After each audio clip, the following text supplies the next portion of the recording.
25 feet, down at 2. Fuel's good. 20 feet. Going down at 2. 10 feet. 10 feet. Contact. Stop, push. Engine stop. Engine arm. Proceed. Command override off. Mode control ahead. Hold. Pings auto.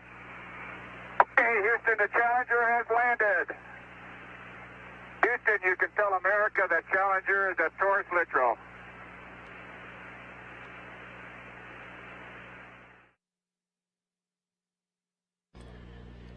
"50 years ago today, Apollo 17 Commander Gene Cernan and Lunar Module pilot Jack Schmitt guided Challenger to a pinpoint landing on a barren rock-strewn area of the moon called Taurus Littrow.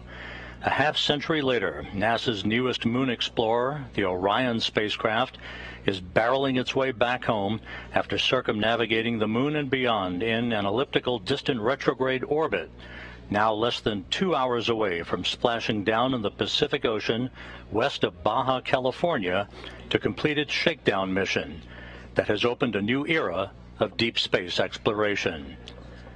Good morning from the Artemis Flight Control Room here at the Johnson Space Center in Houston and Mission Control, where the entry team of flight controllers is on duty, ready to bring Orion home to complete a 25-and-a-half-day mission.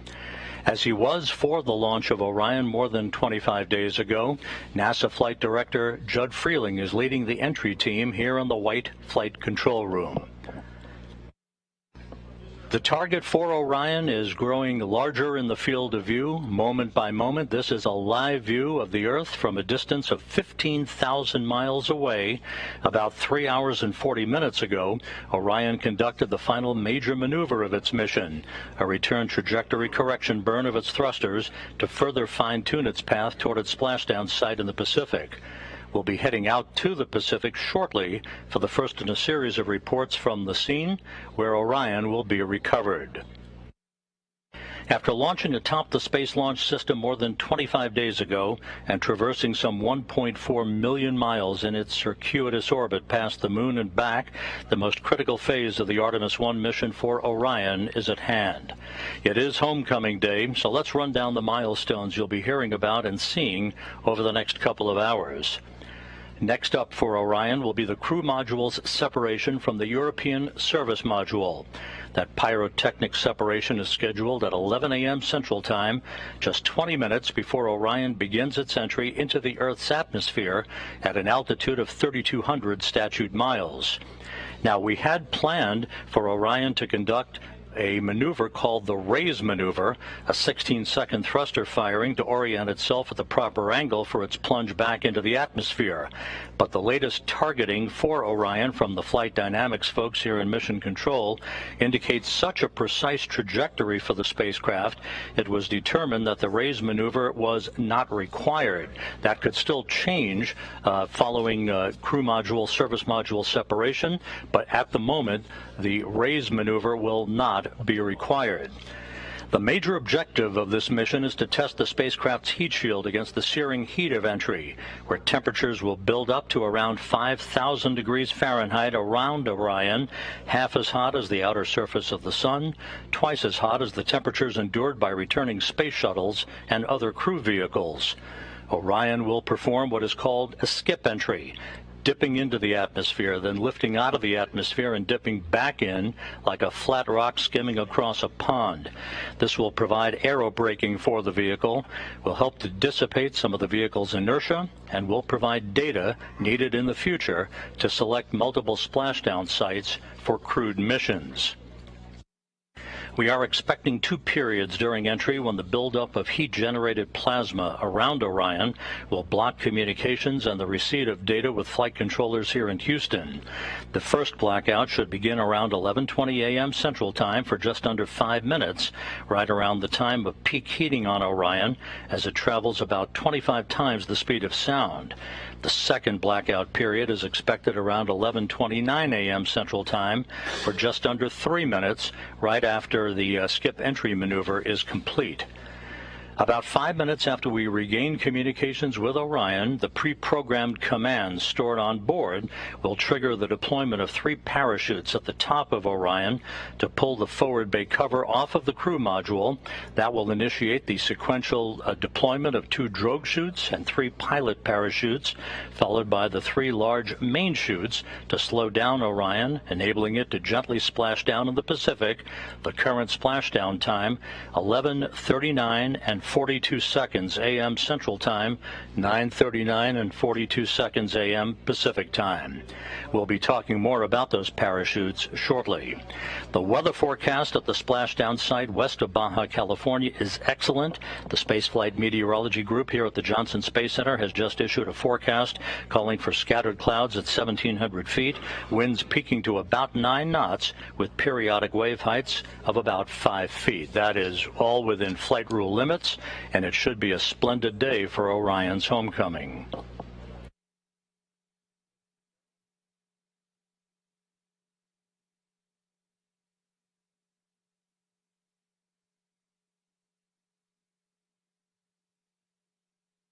Out in the Pacific, aboard the prime recovery ship, the USS Portland, embedded with the Kennedy Space Center's Exploration Ground Systems Recovery Team and the U.S. Navy, is my colleague from the Kennedy Space Center, Daryl Nail. Daryl, good morning to you, and as they say in the Navy, give us a sit rep on preparations out there.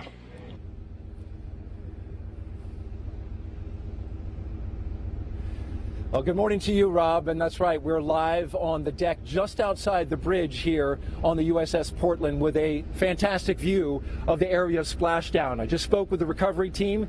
They say we are currently 5 miles away from the splashdown location right here in the Pacific Ocean. The location, as you mentioned, just off the coast of Baja, Mexico.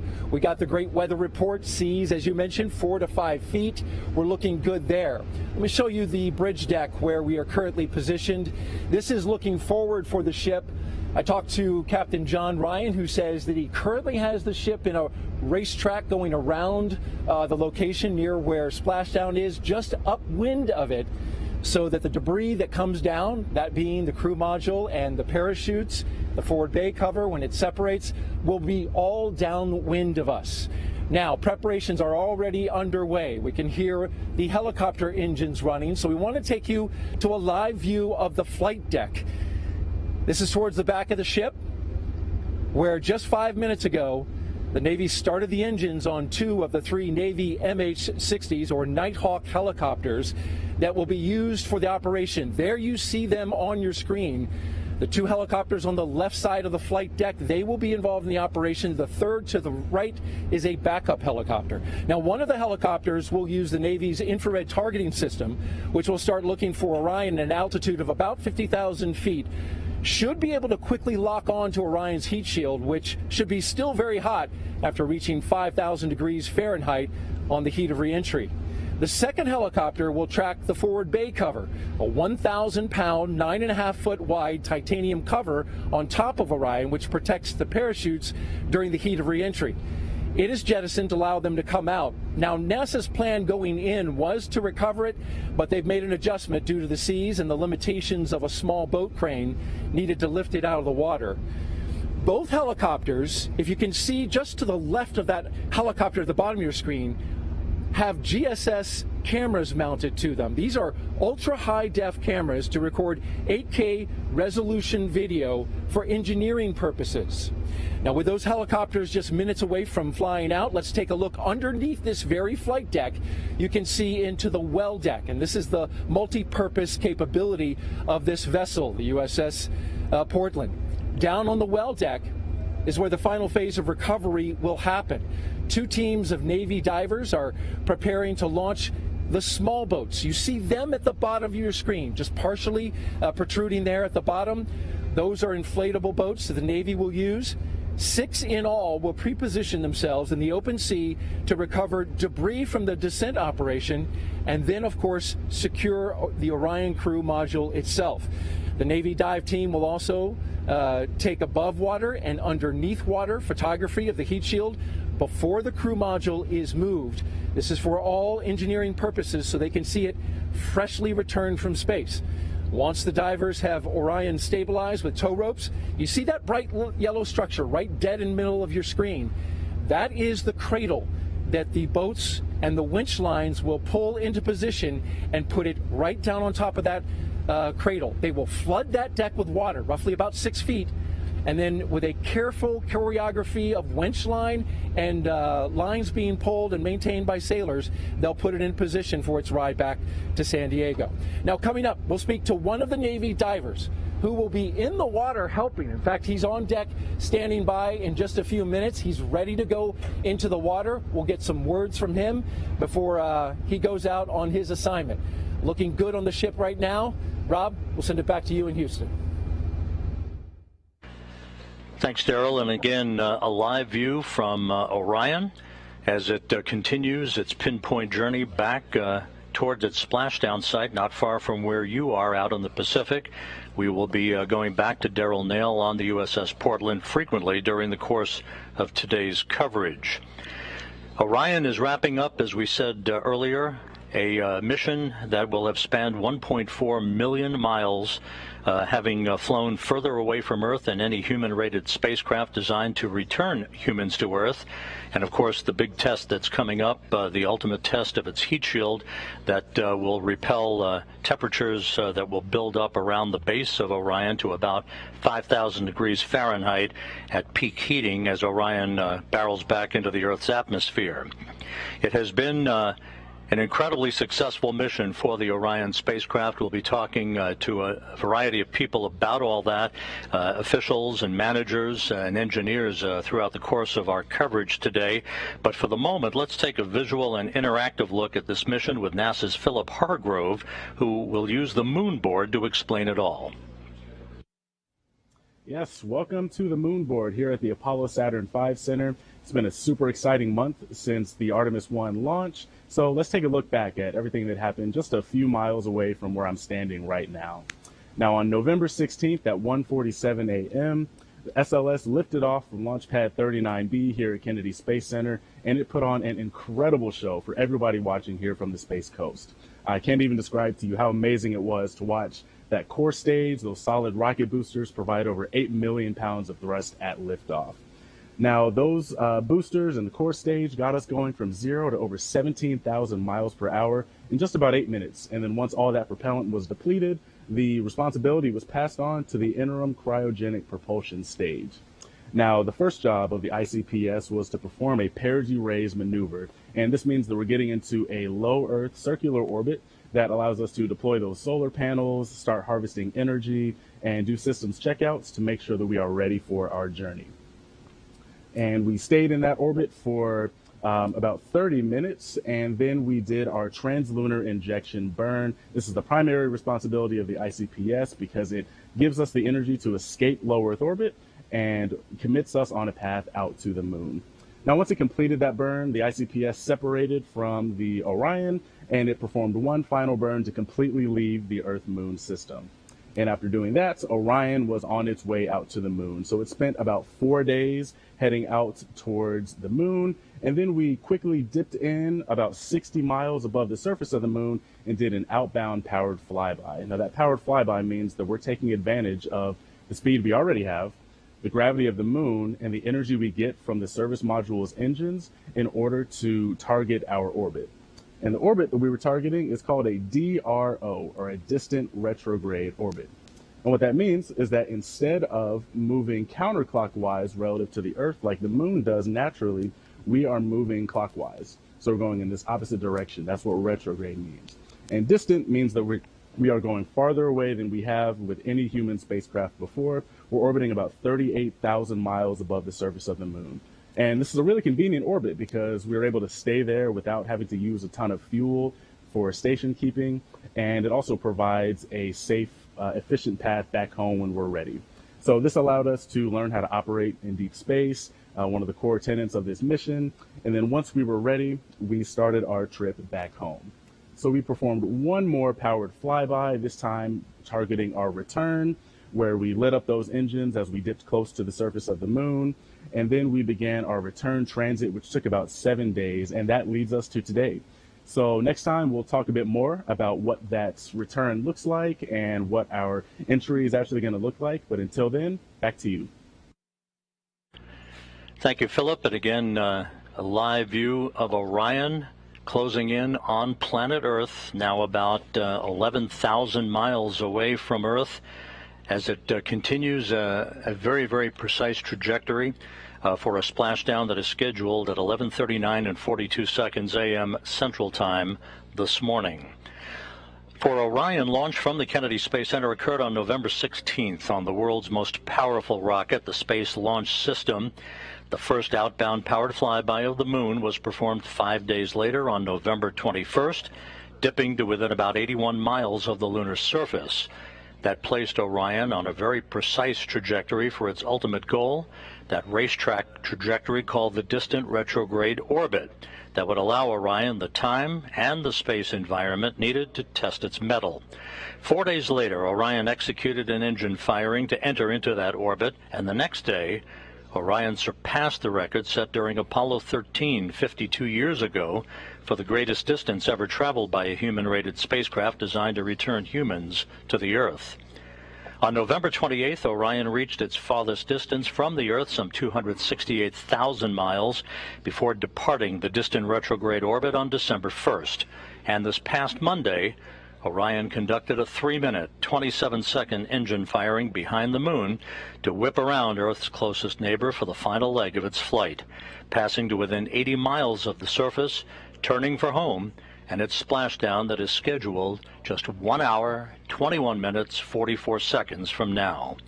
The initial mission of the Artemis 1 program was always designed to be a test flight, wringing out all of the systems of the Space Launch System and the Orion spacecraft, and for more than 25 days it did just that, setting the stage for a crew to board an Orion vehicle for a trip around the moon in 2 years. So with that, out in the Pacific, where Orion will be splashing down not long from now, we're going to go back here in a moment to Daryl Nail, who's standing by with one of the first persons that will actually be in the water to execute the recovery and the securing of the Orion spacecraft. Daryl?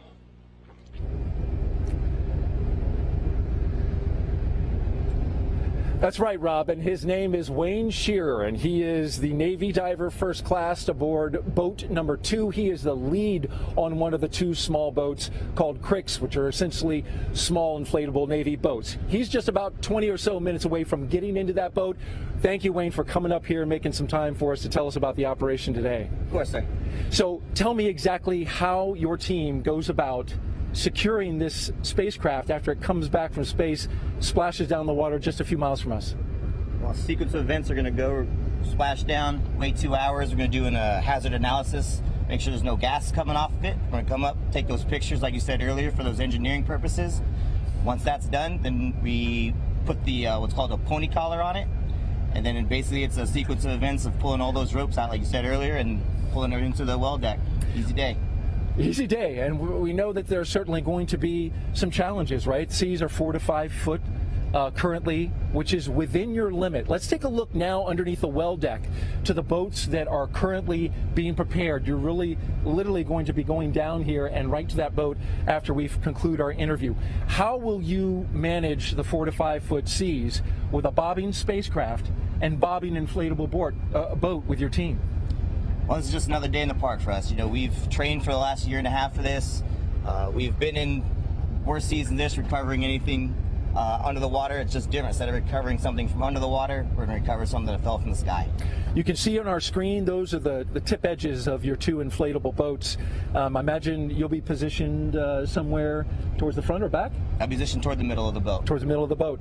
And as you do this operation, have you thought about just the importance of it, reflecting that it is you who will be one of the first people to put your hands on a spacecraft that just came back from space? I mean, definitely, this is probably every kid's little dream, or every little kid's dream, to be able to do exactly what I'm doing today, you know, and I think I can speak for the whole dive team that we're honored to be part of history and to be part of something so monumentous, and just we're ready to just ready and excited to go out and do this. On a personal note, you and I were talking about how you got into the Navy and the dive team. What was it that motivated you to become a Navy diver, and then ultimately, now that you're on this operation, looking back at that choice?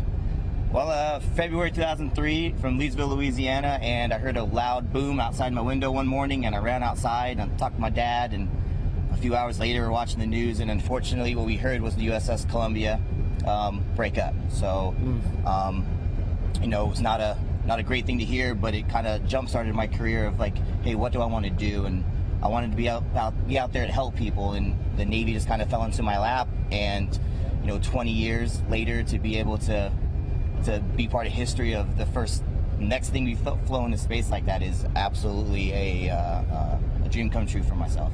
Certainly a tragedy for NASA, one that has created many lessons learned for our agency, but interesting that it led you into this.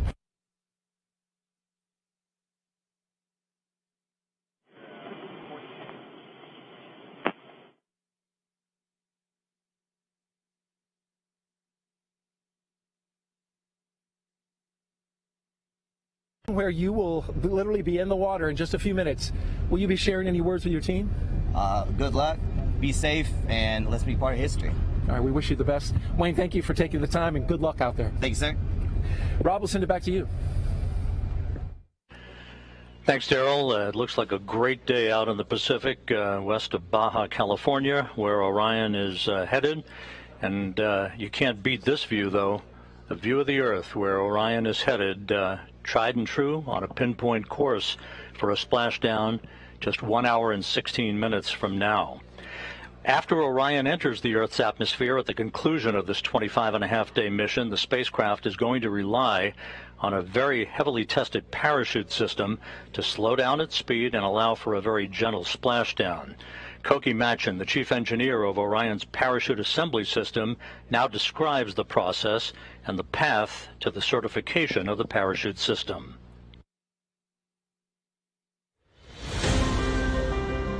A series of 11 parachutes will be deployed in sequential fashion. A very dramatic return to Earth lying ahead for the Orion spacecraft. Our design is almost exactly the Apollo design. The shape of the mains, the shape of the drogues. The only major difference is we are bigger. Apollo weighed roughly 13,500 pounds, and we weigh 22 and change thousand pounds. And so our parachutes are larger because we have more energy to take out of the system, and our parachutes are stronger. So at a fundamental level, all-round parachutes are alike. The Orion system has drogue parachutes that initially decelerate the system, and because they're deployed at a much higher velocity, they're made of ribbons. The ribbons can take the fluttering associated with high-velocity deployments much better than a solid canopy can. And once the system slows down, it deploys the mains. The mains are much closer to a personnel chute. They're called ring sails. The major difference would be that a personnel chute could be 28 to 30 feet in diameter, and a CPAS main is 116 feet in diameter. So the Orion parachutes are what we refer to as hybrid parachutes. The drag surfaces are nylon, but then the structural grid, how we take the drag on that nylon surface and transmit it down to the vehicle, is made of Kevlar. And Kevlar is quite a bit stronger and stiffer, and it just completely different material than the drag surfaces are. So the CPAS system is designed to safely recover the crew with just 2 mains deployed. The problem with deploying the backup chute after you deploy the first 2 chutes is you have to negotiate the chute that's already out there. So what we chose to do, and what Apollo chose to do, was to deploy the backup chute with the main system itself. And as a result, we get a much softer landing when all the parachutes work properly. But both systems were designed to land with just 2 main parachutes functioning. When we did the pad abort test at White Sands, I was quite scared. But I wasn't scared for our system. I was scared for the repositioning after the rockets took off the capsule and repositioned it. It was perfect.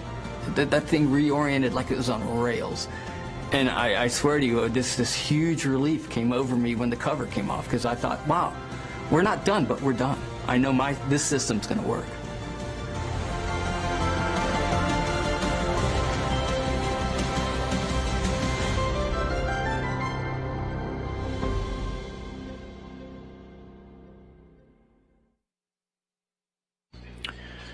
And there again, the view of the Earth. We're about 33 minutes away from the first big milestone. That will be the separation of the crew module and the service module, signaling the beginning of Orion's entrance into the home stretch of its 1.4 million mile journey.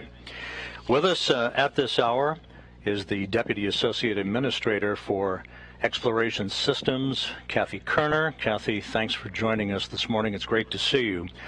Glad to be here. You know, this is a little bit of deja vu for you. You were a flight director in this room for a number of years. Your thoughts as Orion approaches the end of this maiden flight? Yeah, certainly a lot of history in human spaceflight has been made in this room, and we're making some more today, and really excited. There's a lot of energy in the room, and it's very familiar, but it's also very different as we step into this next episode in human exploration. You know, the mission had its trials and tribulations getting off the ground, but once it did, so far, so good. The mission has exceeded expectations in many areas. Of course, the post-flight analysis is yet to come, but from the top level, the 1,000-foot level, looking down at the mission, what are your thoughts about what has been accomplished in setting the stage for a crewed mission 2 years from now? Absolutely, this has been a phenomenal mission thus far. If you asked me to grade it, I'd give us an A+.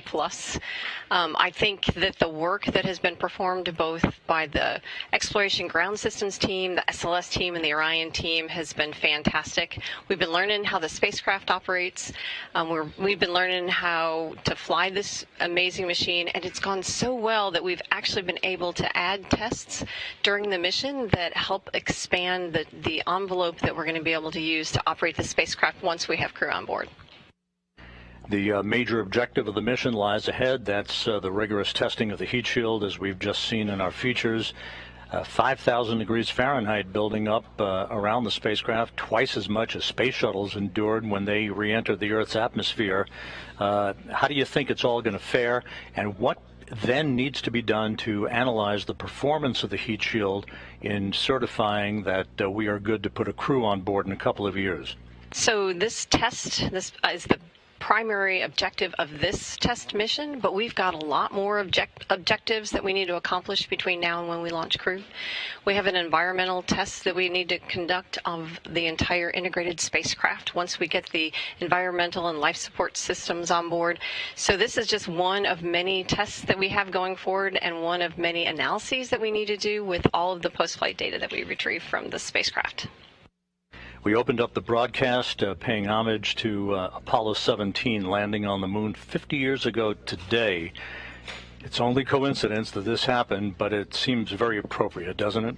It does. It seems fitting that we would honor Apollo with the new legacy of the Artemis generation and this mission today.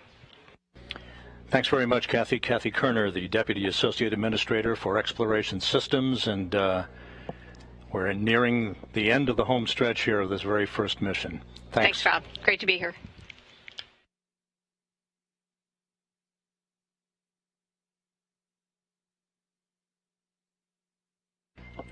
And as the Earth grows larger and larger in the field of view, Orion continues its trek back home with crew module, service module separation just 30 minutes from now. Entry interface just 20 minutes after that. In the meantime, let's go back out to the Pacific, the destination for Orion today, where Daryl Nail from the Kennedy Space Center, again embedded with the Exploration Ground Systems and Recovery teams, is standing by with Shannon Walker, NASA astronaut.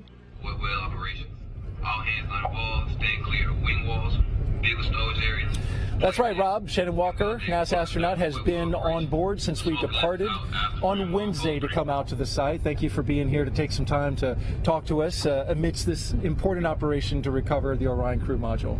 Absolutely. I am happy to be here. So tell me a little bit about the reason you're here and what you're doing as you observe the operations today. Yeah, of course, we do not have crew on this capsule, but I am here because the next Artemis flight will have crew on it. And so we are starting the process of assessing how we're going to operate with crew. How do we extract the crew from the capsule? How do we get them to the ship safely? How do we do all the medical checks we want to do? So we're starting the process of getting ready for the next Artemis mission. And with this capsule being recovered today, it will be brought brought back. I imagine that the astronauts will be very interested in the data that comes off of it. This particular capsule has sensors all over it, more than any future capsule will have. Yeah, absolutely. So this is going to tell us what we need to do, change, modify for the next Artemis mission. On all flight quarter stations. The ship expects to read manned flight quarters at 0945. And what you're hearing are some announcements from the ship PA informing the crew at what stage in the operation we're at. I should mention that we just had helicopters, the MH-60s at the back of the flight deck just launched off and are in flight now to the recovery area. They play an important role here. Shannon, continuing now with our interview, when you look at the operation as a whole, they're currently trying to determine how the astronauts will be recovered. That's not happening today. That's right. But that will have to be integrated into the operation. Do they come off immediately after the crew splashes down? Or there's an idea kicking around there to have them stay in the capsule and come to the back of the ship. What are your thoughts on both of those? What are the pluses and minuses on those? Well, certainly the plus of having the crew come off immediately is that the crew is not staying in the capsule for an extended period of time. There'll be a time when we'll have to turn off the cooling in the capsule, which will mean the crew will start getting very warm in their suits. So it's better to get them off before that. Also, you'll probably see later the operations in the well deck. There are a lot of waves in there, and it's probably not going to be a fun ride for the crew to be in there. So you're right, we're looking at it. The actual, let's see, next summer we're going to have another test run. We'll be out on a ship, and we will be looking at all the different methodologies for getting crew off the capsule. And may I ask what your particular favorite would be? I mean, I think you've already kind of indicated you're leaning more towards let's get off the ship. Off immediately. Yeah, so I think we will probably, now don't quote me on this, but we'll probably extract the crew via helicopter from the capsule and helicopter them over to the ship. And as an astronaut, just briefly, when you come back from space, physically, you're in a condition where how would you describe it, physically and mentally?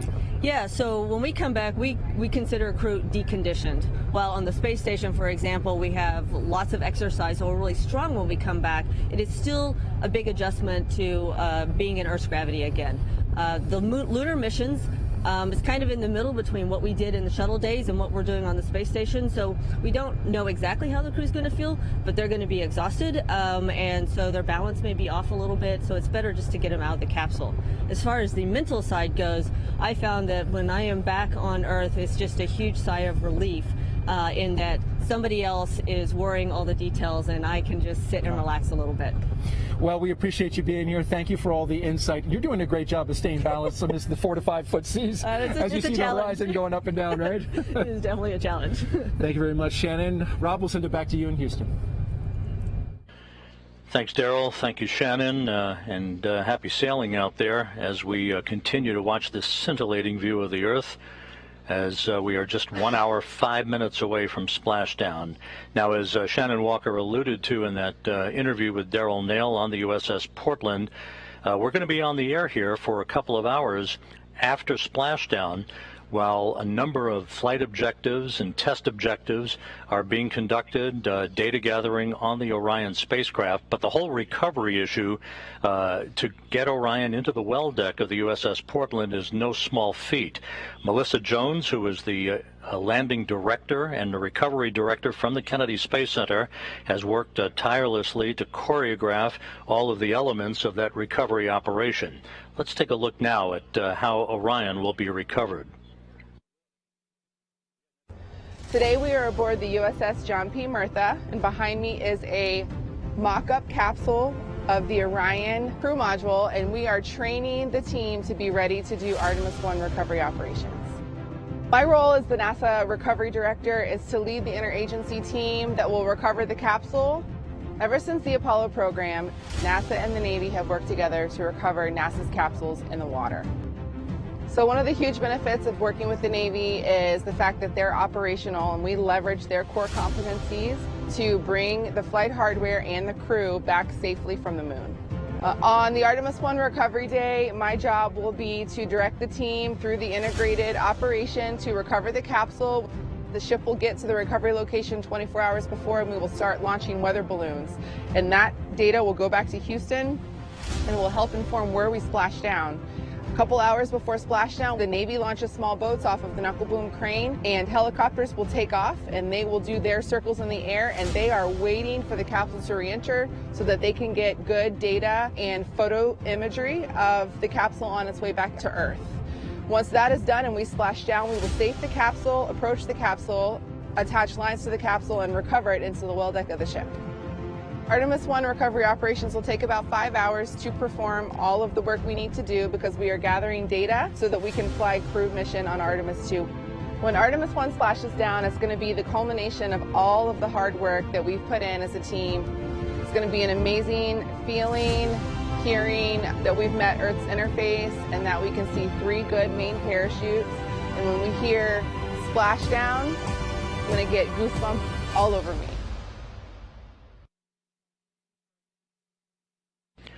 And again, that whole recovery operation will take several hours. We are going to remain on the air for at least 2 hours or so after splashdown so that we can bring you all the information regarding the initial safing of the vehicle and the test objectives that the flight control team here in Houston, led by Flight Director Judd Freeling, will be absorbing all of that data, mostly about the thermal conditions of the spacecraft, which will have come through some 5,000 degrees Fahrenheit in entry. And with us at this moment is the man who is going to be watching all of that very, very carefully, John Kowal, who's the Orion Thermal Protection System Manager. John, your big moment is lying ahead here. The plunge back into the Earth's atmosphere. This is the moment of truth to test the heat shield. What kind of thermal environment are you expecting for Orion as it makes its way into the Earth's atmosphere and then back through the atmosphere itself? Yeah, so, as you mentioned, 5,000 degrees on the ship, but to back that up, how do we get there? So that vehicle still has all that energy that the launch rocket put into it during that first beautiful launch, right? So that gets converted into velocity. So we're going at 25,000 miles per hour, which is, how do you even fathom what that means? It's 7 miles per second. Wow. So all that energy, enough to power 4,000, 5,000 homes in a day, we have to get rid of it. And how do we do that? The vehicle comes slamming into the atmosphere, starts trying to push the air out of the way. That air is pushing back, the pressures go up, the temperatures go up. We're talking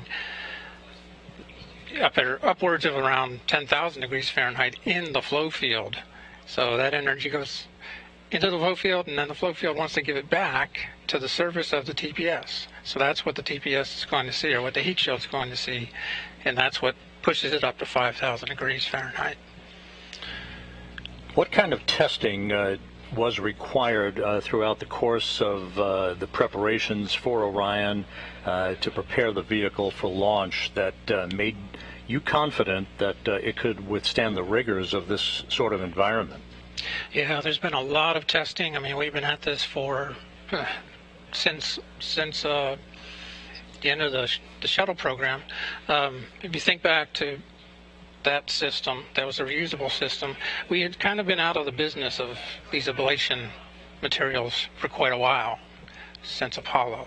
So we had to train a whole new generation of engineers on developing that type of system, as well as getting the materials back.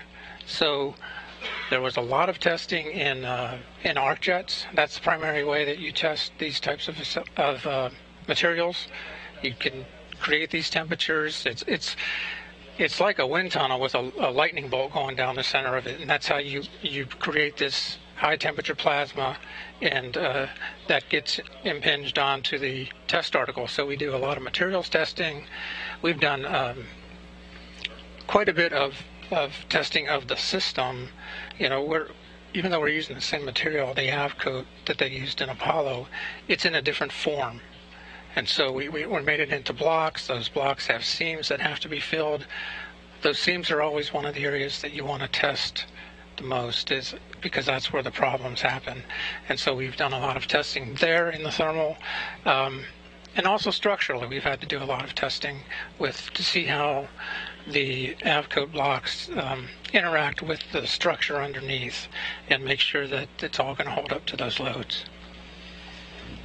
And John, it's about 11 minutes or so from the time of entry interface at an altitude of about 400,000 feet until we come out of that second blackout period. So that's going to be a very interesting time, a sort of a nail-biting time, if you will.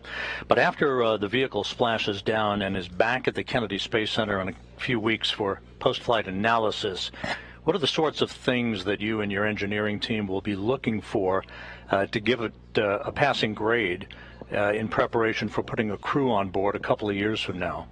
Yeah, there's a couple things that we look at. I break it into two different categories. The first is the flight data. We have instrumentation embedded in the heat shield at a number of locations. So we measure temperatures, we measure heat rates, we measure pressures, stresses. All that data will tell us how the material actually performed in that flight environment. It will also help us to inform our computer modeling methods, and that's another thing that we need to make sure that it's performing how we thought it was going to perform, so that we can use those models in the future, to predict for other missions.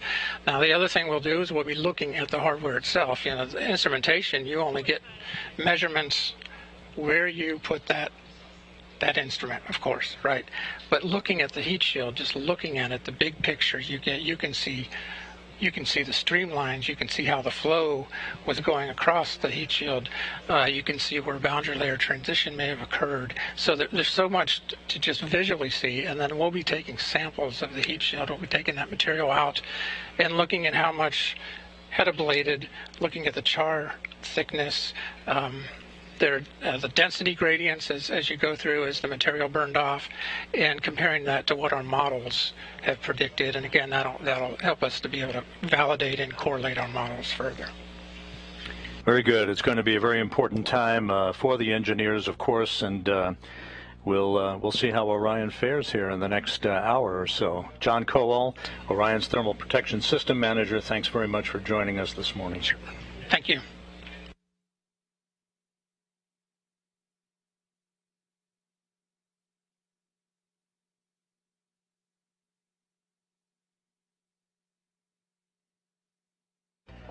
Now just 16 and a half minutes away from the separation of the crew module from the European service module. That will begin a trip hammer series of events as Orion begins the process of entering the Earth's atmosphere. Entry interface just 36 minutes away.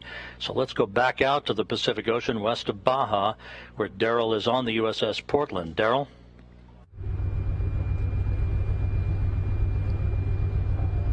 That's right, Rob. A quick update for you on out here in the Pacific Ocean, just off the coast of Mexico. We have the small boats, the Navy small boats. All 6 boats are now in the water. They call them cricks. These are Navy boats that are inflatable, highly maneuverable. These are the ones that will actually put hands on the spacecraft in order to secure it and eventually get it tied to lines that brings it to the back of the ship and into the well deck.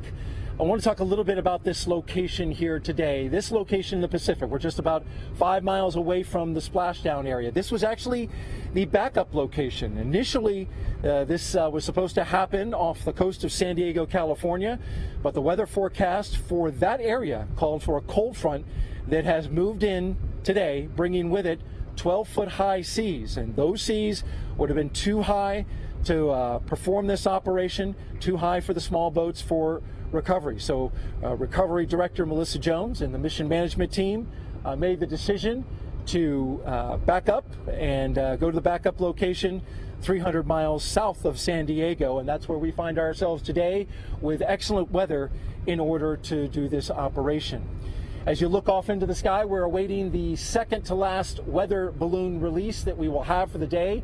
This weather data critical to the operation that is happening today, especially when it comes to the landing point of the crew module in the ocean, as well as the debris that goes with it. And that debris happens during the separation of the forward bay cover, which covers the parachutes, and then of course the parachutes and their hardware themselves. All of it together, they take in the winds, and you can feel the winds are picking up a little bit.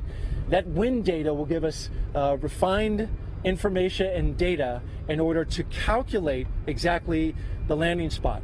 Now, we're not alone out here in the Pacific Ocean. We do have friends helping us today, and I want to take a shot now of a ship off in the distance that has joined us for today's operation, and that is the USS Montgomery. That ship is just a few miles away, as you can see it there. The USS Montgomery is providing security today. It is what the Navy calls a littoral ship. It specializes in close-to-shore combat. It's highly maneuverable in that space. Today, though, it has a peaceful mission, and that is to provide security to this location during splashdown. So for the public safety, to prevent boats from coming in and around the area, as well as provide additional eyes to the sky in tracking Orion crew module as it comes down. You can see a little bit of a bounce there, and that's caused by the seas that we are currently experiencing, which are in the range of 4 to 5 feet. Those seas, closely tracked by our NASA team with a wave management system, they are wave monitoring system rather. They are closely monitoring the seas for the moment where we bring the Orion capsule into the well deck. That is a highly choreographed and very dynamic operation. With the seas being what they are, when those waves come into the well deck, it can create a very dynamic environment with waves splashing back and forth inside the well deck, and teams on ropes trying to stabilize Orion to get it in just the right position here on the ship to then allow the well deck to drain out, have the Orion crew module put in place for its ride back to San Diego. That's the latest from here on the USS Portland out in the Pacific Ocean. Rob, will send it back to you. Thank you very much, Daryl. We can report that all of Orion's systems are performing magnificently at this hour. At an altitude of just under 6,000 nautical miles, we did lock up on the tracking and data relay satellite system. So Orion's telemetry is now being processed through the TDRS network. This worked in concert with the Deep Space Network throughout the course of the mission. And now that we're on TDRS the rest of the way, we'll be able to have real-time data through our tracking and data relay satellite system constellation. We're just 11.5 minutes away from crew module, service module separation, the first major milestone on the road home in this final phase of Orion's 25.5-day mission. So let's take a visual and interactive look at what is coming up for Orion's journey back to Earth. Let's go back to NASA's Philip Hargrove at the moon board. Thank you. Welcome back to the moon board. So we're going to talk a bit about the European Service Module and the Orion Crew Module. So as we know, these two systems have been working in tandem for a really long time, and that extends beyond just this Artemis 1 test flight for the past 26 days. So back in 2019 was when they were first integrated and pieced together. In 2020 was when they were fully assembled, including the solar panels and the protective fairings that protected them during launch. And then they were finally attached to the launch abort system and made it on top of SLS in October of 2021, prior to, of course, launch on November 16th, just 26 days ago. So we know that one of the primary test objectives of this mission is to make sure that this heat shield at the bottom of the crew module is able to safely bring our astronauts home from deep space. Now, for reference, when we bring astronauts home from the International Space Station, they're coming in at about 17,000 miles per hour. But today, Orion is coming in at 25,000 miles per hour. So we're coming in way hotter, way faster than we have done before. So we need some new heat shield technology. And we also need some additional hardware in order to slow us down and make that really happen. So let's talk about what that looks like. So this forward segment of the Orion Crew Module is called the forward bay cover. And this section is actually designed to completely be pulled off by 3 parachutes. So we have 3 parachutes that's going to pull that off. We have 2 drogue parachutes that are going to come out after that to slow us down a bit. We have 3 pilot parachutes that are going to pull our mains out. And then the stars of the show are 3 main parachutes that measure up to 116 feet in diameter each. So that gives us 11 parachutes that it takes to get us safely back home. So now that we know a little bit about what that hardware looks like, we can take a look at what that journey actually looked like. So as we know, we had a 7-day return transit, and as we approached the Earth, the service module and the crew module separated from one another, and the service module is going to burn up in the atmosphere above the Pacific Ocean. As that happens, the Orion crew module is going to use its reaction control thrusters to do a 180 flip and point that heat shield towards the atmosphere as we target re-entry. So a really important phase here is entry interface. This is at an altitude of about 400,000 feet, and this is where we define a lot of our entry conditions, such as the flight path angle and the velocity. Now this is really important because if you come in at too shallow of an angle, you may bounce right off the atmosphere and not even re-enter. But if you come in too steeply, you're going to experience forces that are beyond the design of your spacecraft. So what we're going to do today is actually toe the line and do a nominal skip maneuver where we're actually going to bounce off once. That allows us to have a steeper re-entry, and that actually increases the heating, allowing us to really test the capability of that heat shield.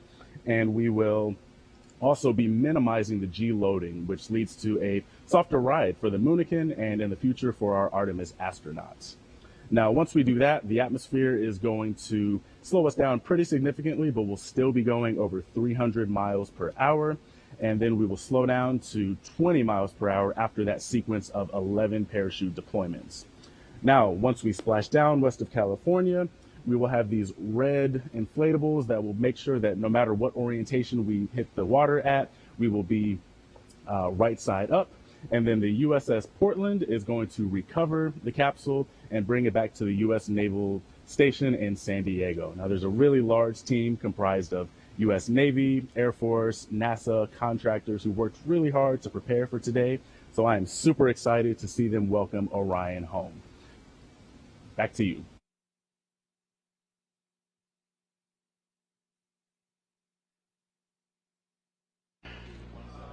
Thank you very much, Philip. We are coming up on the critical stuff leading up to Orion's return to Earth and its splashdown in the Pacific, just 7 minutes away now from crew module, service module separation. That European service module has worked like a champ throughout the course of the mission.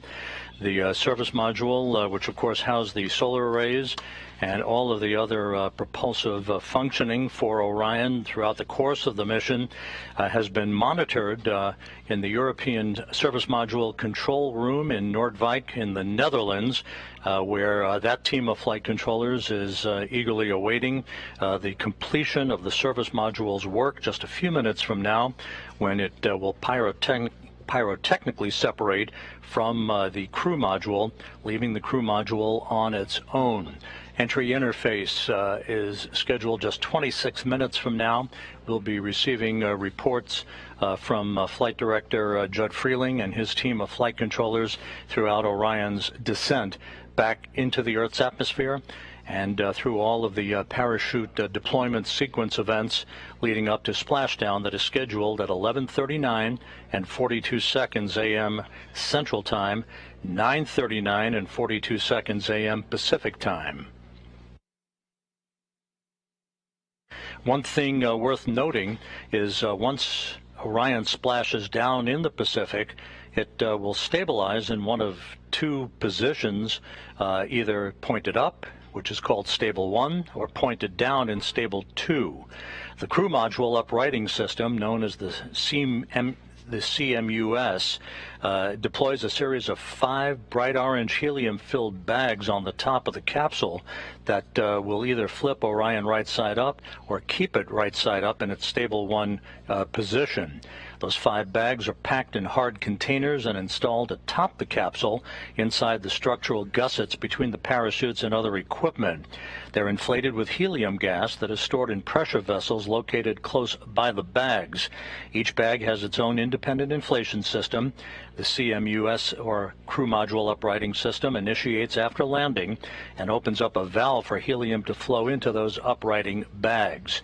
It is considered, at least operational, that we have 4 out of those 5 bags to inflate to maintain a Stable 1 configuration for Orion to enable Navy divers to approach the vehicle One of the first things that they'll be looking for is any leakage of toxic gas or toxic fuel from the vehicle. Assuming there is no such leak and that Orion appears to be in good shape, then they'll begin the methodical process of approaching the vehicle with other personnel and other Navy assets in order to begin the securing of Orion on the ocean for its towing back into the well deck of the USS Portland.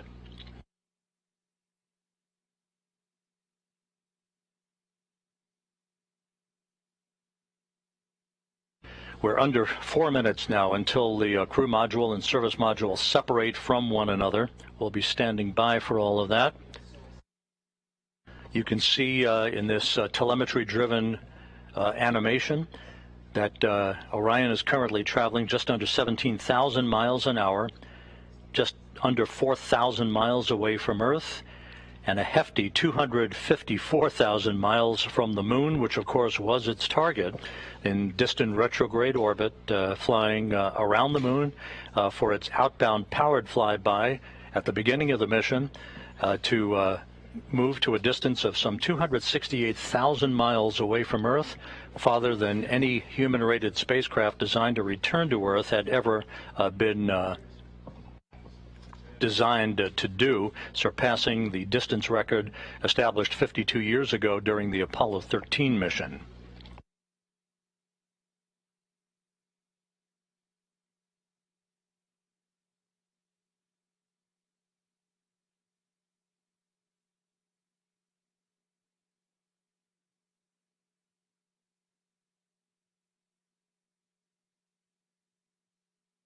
Here in Mission Control, the flight dynamics folks and the guidance, navigation, and control folks have put up a graphic which is essentially the ground track for Orion as it will make its way across the southern Indian Ocean, passing the northwest coast of Australia en route to its ultimate trajectory that will carry it across the Pacific.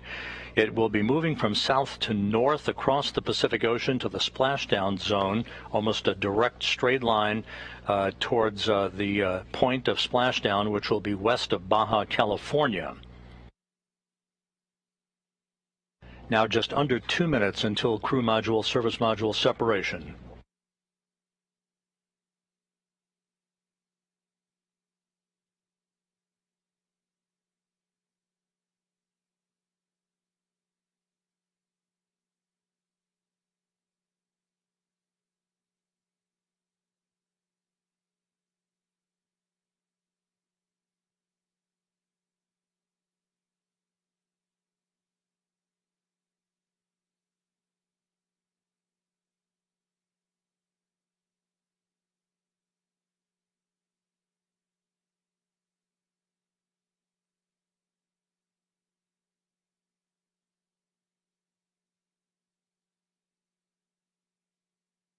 Now just 1 minute away from crew module, service module separation. We'll be standing by for confirmation of that from the Mechanical Systems Officer here at Mission Control.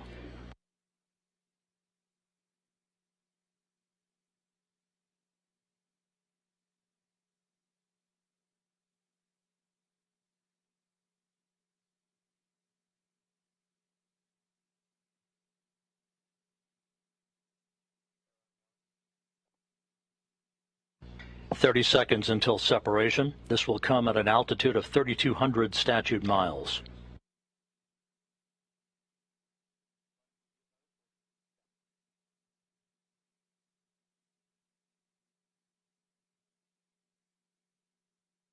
"10 seconds until set.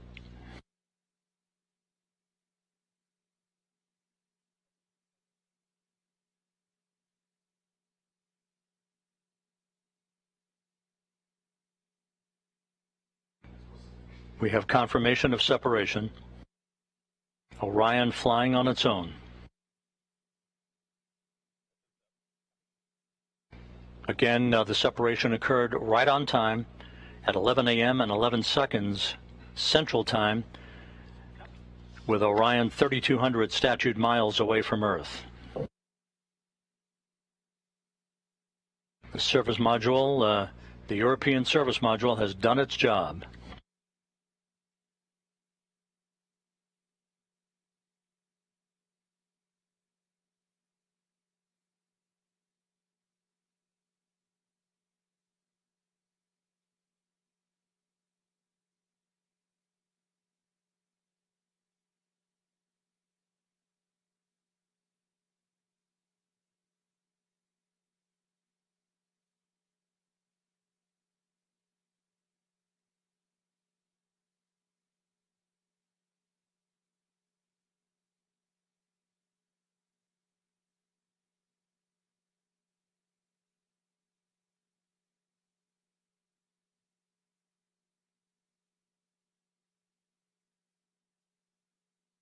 So with Orion flying on its own, we're about 18.5 minutes away now from the point of entry interface, where Orion will be put through its paces. This is where the heat shield will begin to feel the effects of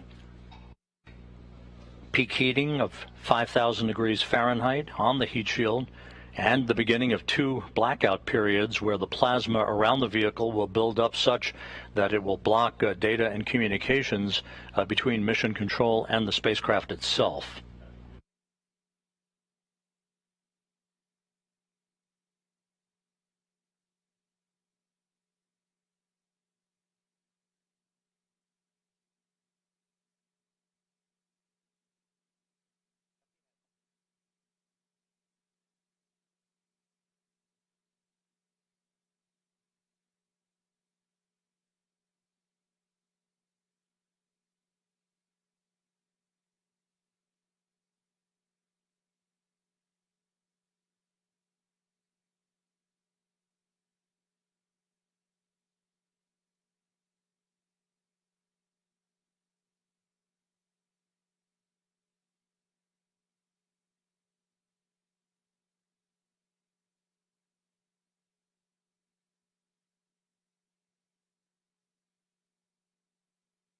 Orion continues to fly smoothly on, all of its systems in excellent shape. Less than 17 minutes until entry interface.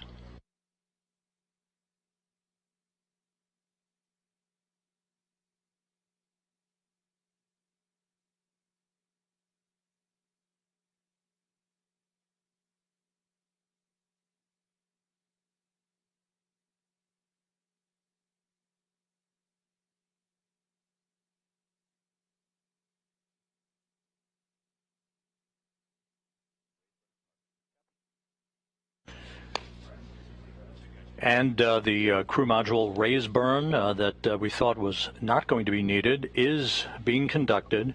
Just basically a fine-tuning of the orientation and the angle, a 16-second firing of the thrusters, and a good burn reported, 8.12 feet per second, and a change in velocity. So the raise burn was executed. That will further fine-tune Orion's path at the proper azimuth or orientation, where the heat shield is at its optimum angle, to begin the repulsion of the heat that will build up around the heat shield at the time that we begin entry interface, just about 15.5 minutes from now. So the crew module service module separation went off as planned. The raise maneuver was executed at 11:03 and 41 seconds Central Time. Again, the raise maneuver was executed. Orion now flying at the proper orientation for entry interface into the Earth's atmosphere. Entry interface is scheduled at 11:20 and 14 seconds a.m. Central Time at an altitude of 400,000 feet. At that point, Orion will be traveling 24,464 miles an hour with a range to splashdown of 3,659 statute miles.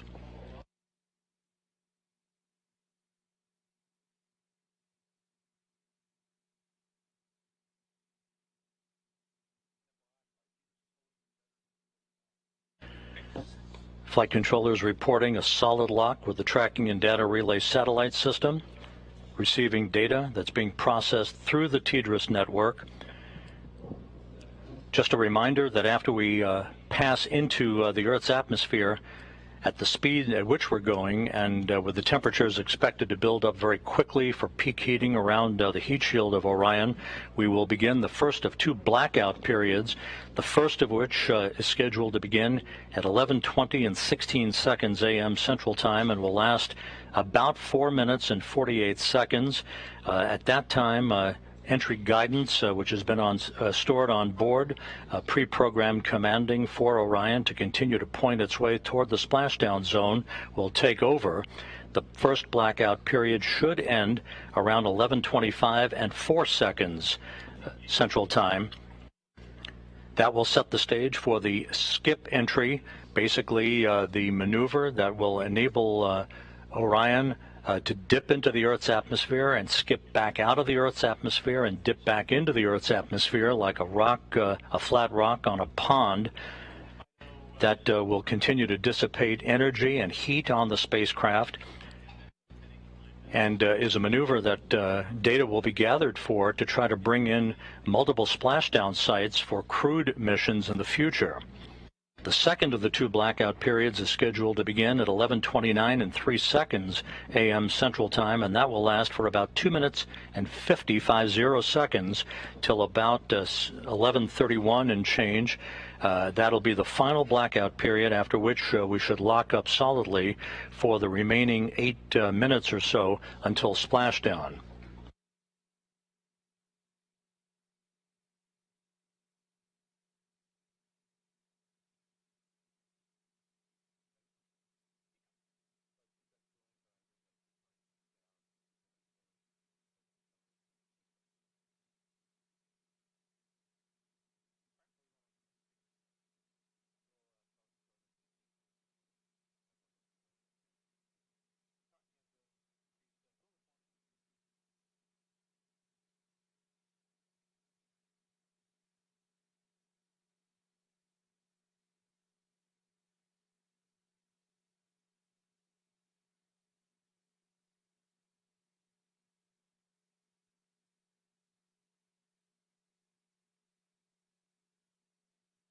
This is Mission Control Houston, 12 minutes away from entry interface. Everything is going by the book so far here in Mission Control, very quiet on the loops. Entry Flight Director Judd Freeling and his team of flight controllers watching carefully over their data as they oversee the arrival of Orion for its splashdown site west of Baja, California. Time to splashdown 31 minutes.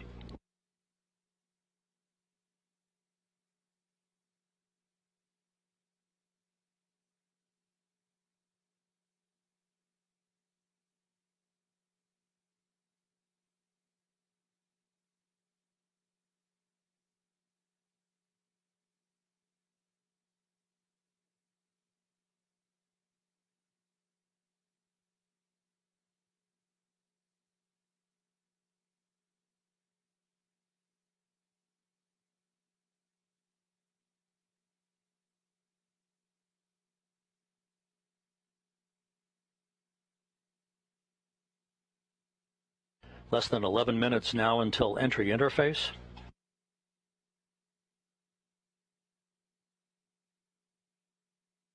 During the period of the 2 blackouts, and even after we have emerged from the second of the 2 blackouts, Orion, through a series of pre-programmed commands stored on board, will conduct a series of role reversals. This is very much like space shuttles conducted during their entries back to Earth, where it will roll to the left and then back to the right, banking roll reversals that will bleed off excess energy, excess inertia, and speed, and control the thermal characteristics of the vehicle as it heads towards its subsonic point, where it will go under Mach 1. It will go subsonic at about 11:34 and 55 seconds a.m. Central Time, some 5 minutes before splashdown. If everything goes as planned, Orion will reach an altitude of 40,000 feet at 11:35 a.m. Central Time, just about a minute before forward bay cover chute deploy begins. The series of 11 chutes, 3 that will pull the forward bay cover off of the top of the crew module. That'll be followed by the deployment of the drogue chutes, and then the 3 large main parachutes, 3 orange and white parachutes. That'll be the moment we'll be waiting for. Orion now 28.5 minutes until splashdown.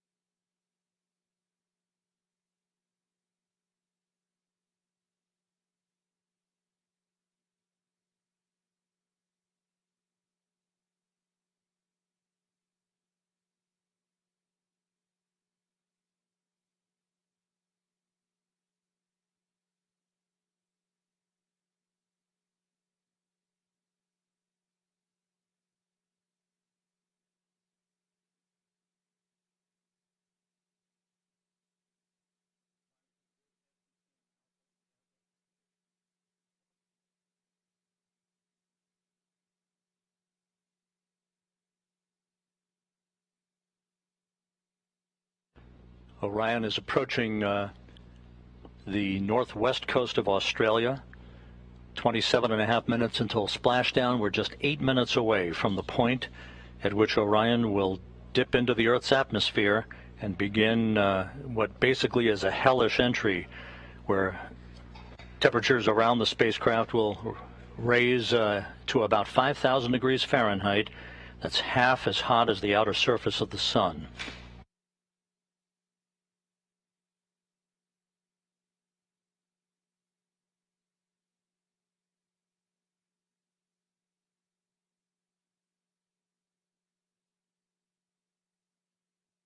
And correction, Orion is actually traveling over the South Pacific at the moment, moving from south to north.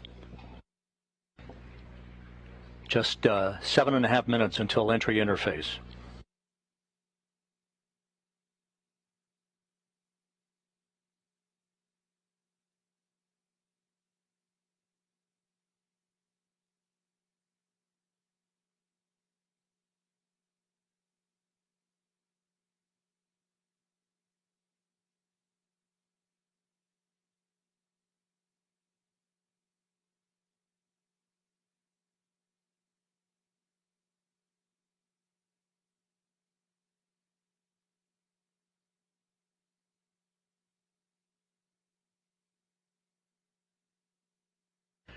And this view from a camera inside the cabin of Orion, this doesn't look like much at the moment, but it will soon when it shows the forward bay cover jettisoning and the initiation of the parachute deployment system.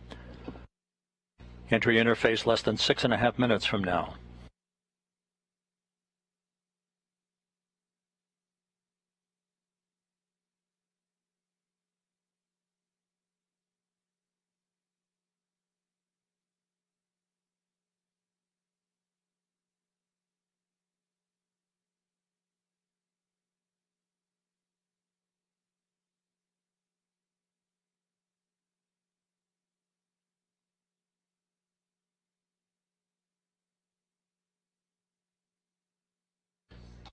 Just to recap, the crew module, the Orion crew module, separated from the European service module about 14.5 minutes ago, right on target as it was planned, and a short raise maneuver, a 16-second firing of Orion's thrusters, oriented the vehicle, raising it just a tad so that its heat shield was at the proper orientation in the direction of travel, to begin entry interface in about 5 minutes at an altitude of 400,000 feet above the Earth. Orion is making its way south to north across the Pacific Ocean. Currently traveling at 23,000 miles an hour.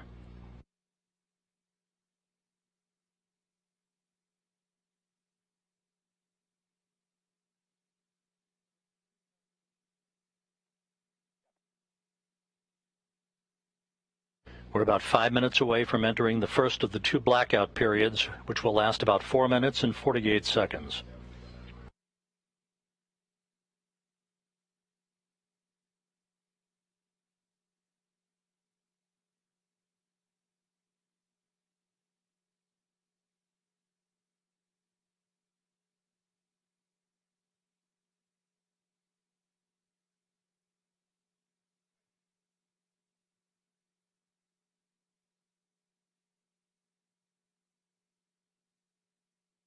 A journey that began with the power of the launch of the Space Launch System 25.5 days ago, about to reach its final minutes in the searing heat of re-entry, where temperatures around Orion will build up to 5,000 degrees Fahrenheit. Just under 4 minutes until entry interface.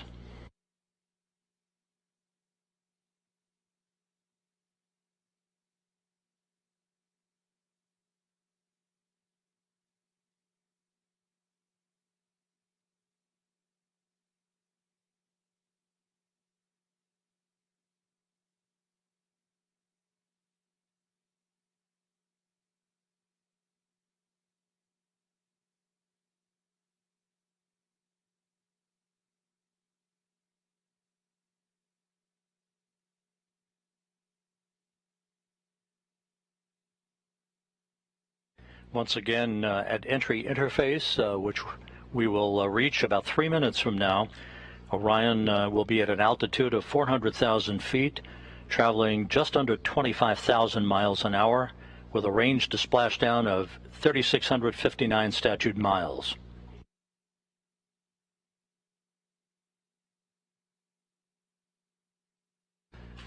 Within seconds after reaching entry interface, we'll begin the first of the 2 blackout periods that will last just under 5 minutes, about 4 minutes and 48 seconds.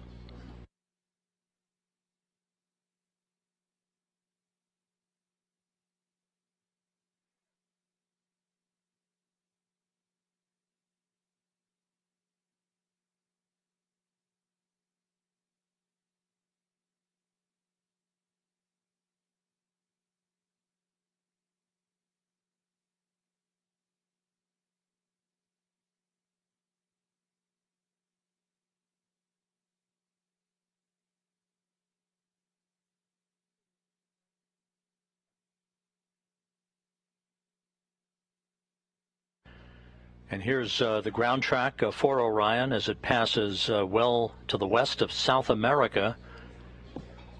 We're just 1 minute, 44 seconds away from entry interface, moving from south to north to its splashdown target west of Baja California.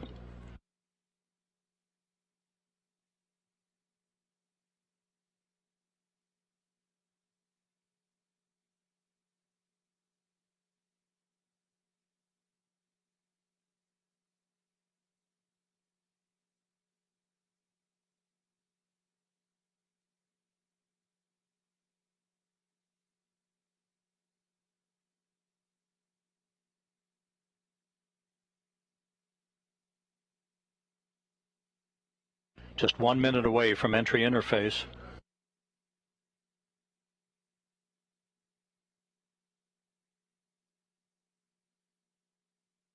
And this view from the cabin camera, looking out of the upper hatch of Orion, you can see the limb of the Earth.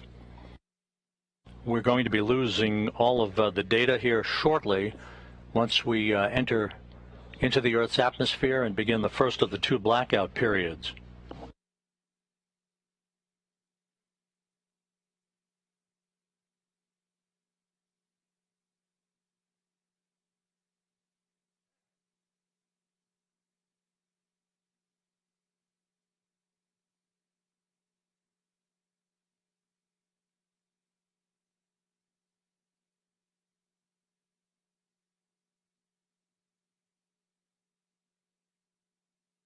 Standing by for entry interface and the first of the 2 blackout periods.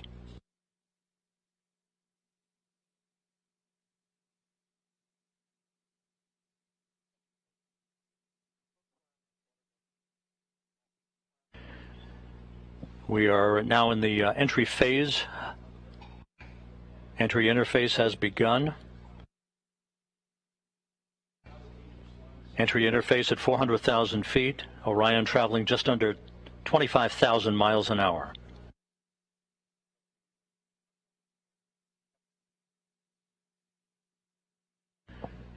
We've gone into the first blackout period. This is a visualization based on what should be happening at the moment, where the temperatures around the heat shield are reaching about 5,000 degrees Fahrenheit. This is the moment of truth for Orion.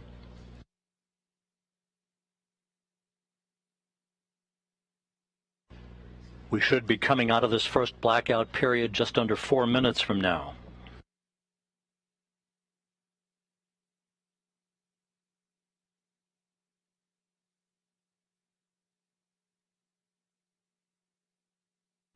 Orion should be traveling about 23,326 miles an hour at the moment. Range to splashdown, 3,125 statute miles. Again, this is a visualization of what should be happening with Orion at the moment, although we are in a blackout period that should end about 3 minutes and 15 seconds from now. Once we emerge from this first blackout period, we'll conduct the skip entry maneuver that will further dissipate heat and energy and begin a very, very dramatic reduction in the velocity of Orion as it approaches its splashdown site.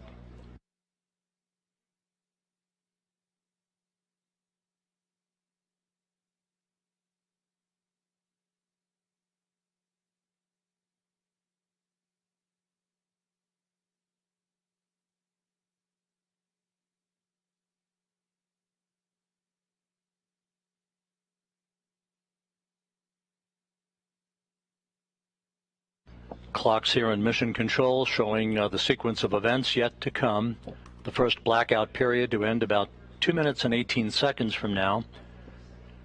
The second of the two blackout periods would begin about 6 minutes from now for about 7 minutes, followed by the jettisoning of the forward bay cover. That will begin the sequence of the deployment of the parachutes. First, a pair of drogue chutes, 3 pilot parachutes that will then pull 3 main parachutes to begin the final moments of Orion's descent back to its splashdown in the Pacific Ocean.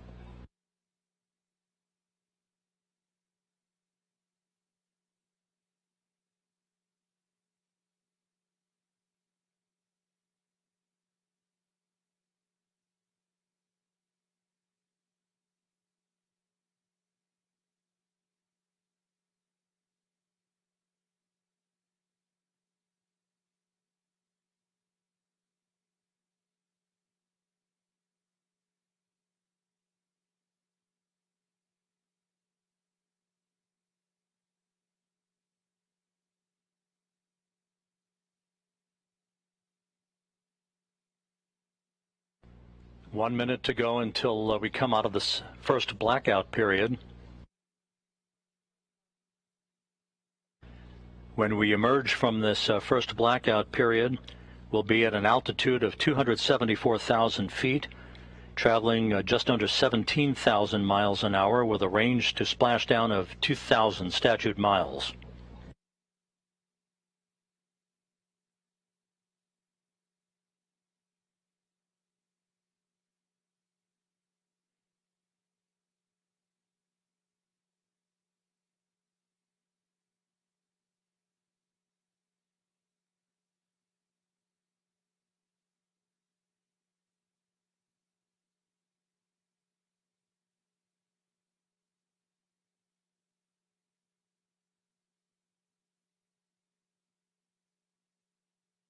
Standing by for a reacquisition of signal.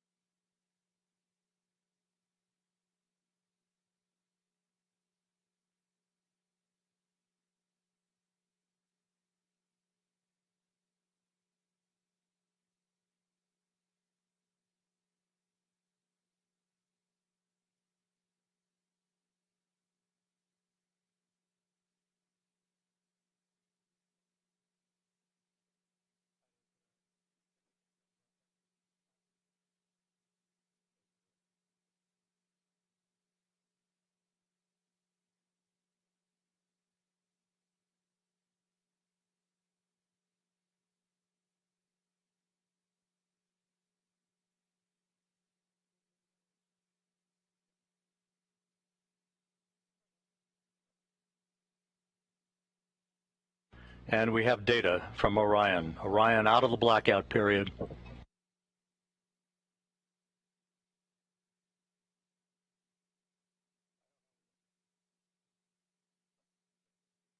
Flight Dynamics reports that Orion is right on the money, coming right down the pike. A good view out of the cabin camera looking out of the upper hatch of Orion.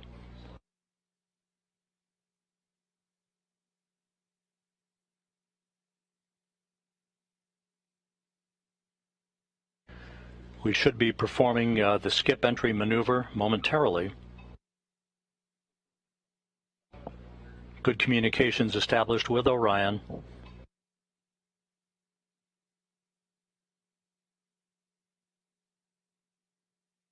The second blackout period to begin about 2 minutes from now.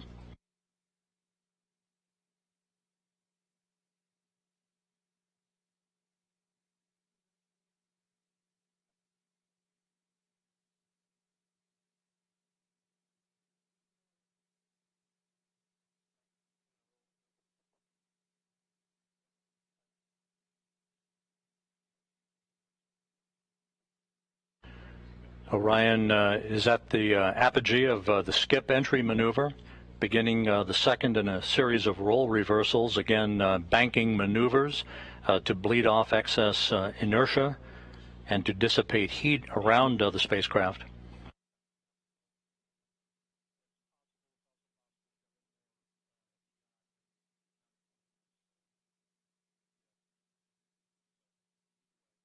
The start of the second blackout period, about 1 minute and 13 seconds from now, will come at an altitude of 270,000 feet, with Orion traveling about 16,400 miles an hour, range to splashdown less than 1,000 miles.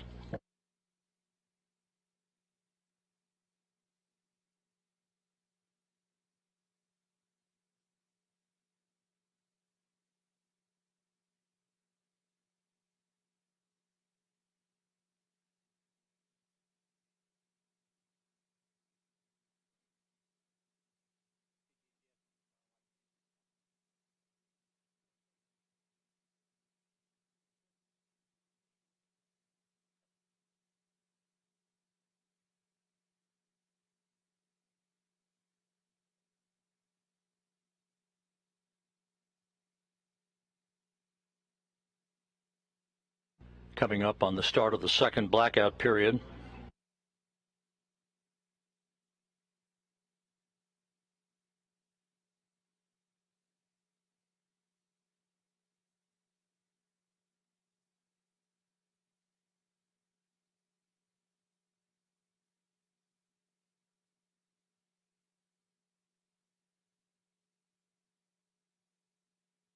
We should be in that second blackout period right now.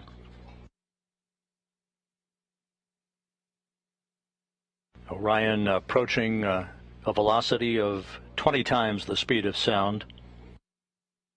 If all goes as planned, we should be out of the blackout period with a solid lockup on the vehicle at 11:31 and 46 seconds a.m. Central Time.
This is Mission Control Houston, the airborne WB-57, one of the airborne assets to track Orion's return to Earth, has visual acquisition of the vehicle.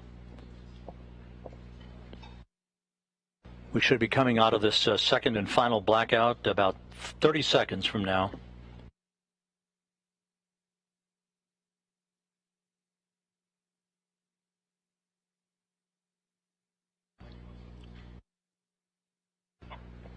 And helos flying off the deck of the USS Portland now have a visual acquisition of Orion as well. At an altitude of 174,000 feet, traveling 12,600 miles an hour, range to splashdown 288 statute miles.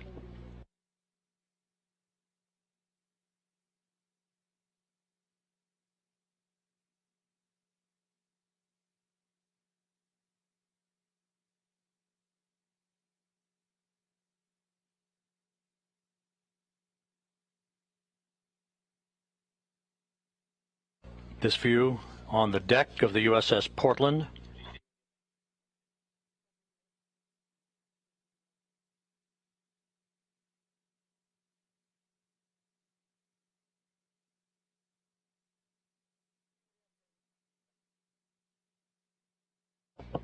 And there is a view out of the cabin camera of Orion as it continues a series of role reversals. We have data back from the spacecraft.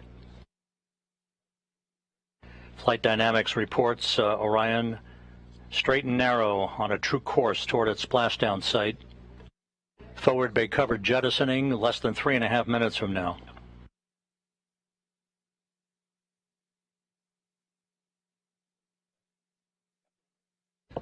(150,000 feet off the ocean).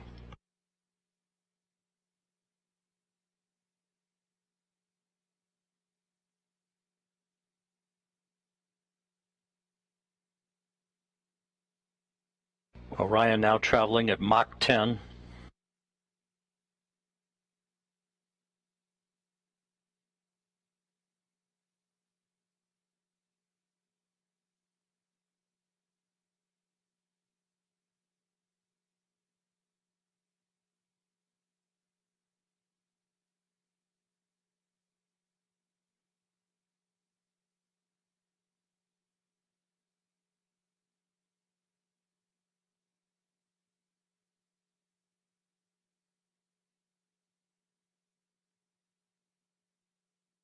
Orion's speed now down to Mach 6.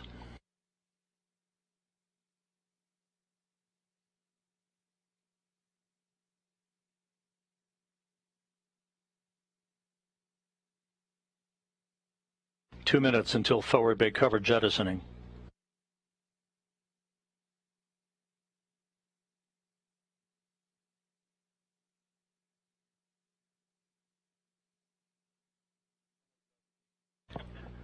Orion 100,000 feet now.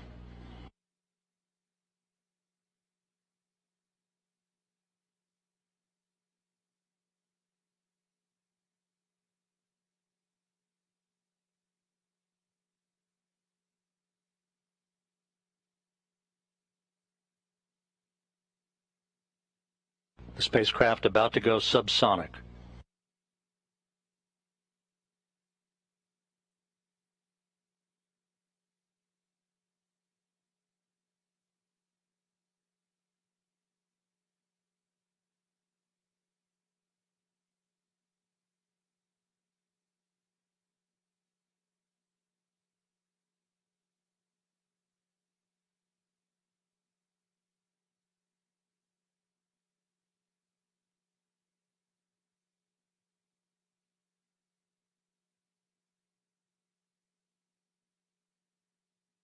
"45 seconds until forward bay cover jettisoning.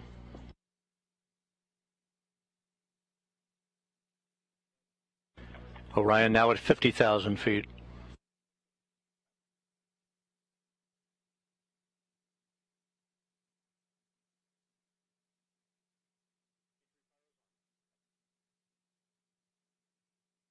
Forward bay cover jettisoning pyros are armed.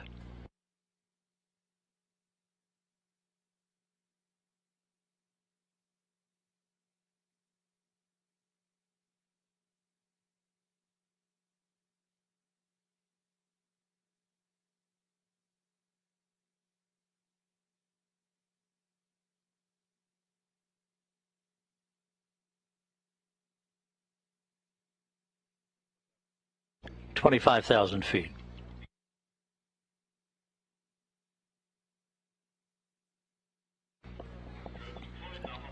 Drogues have been deployed.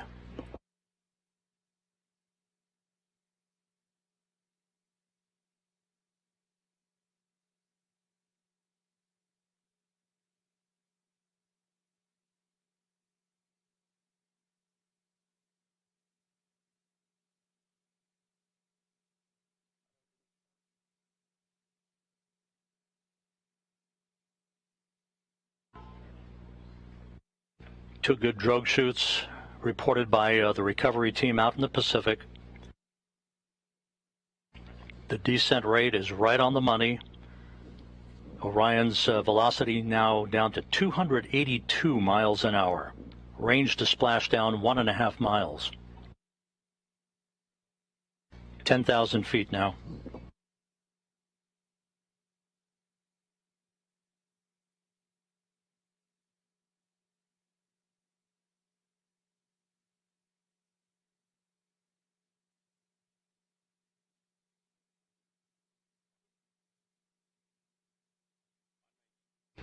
And we're on mains. 5,000 feet.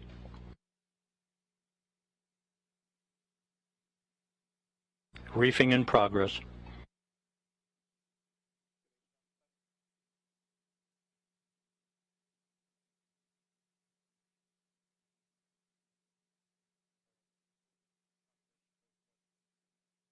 Three good main shoots for Orion.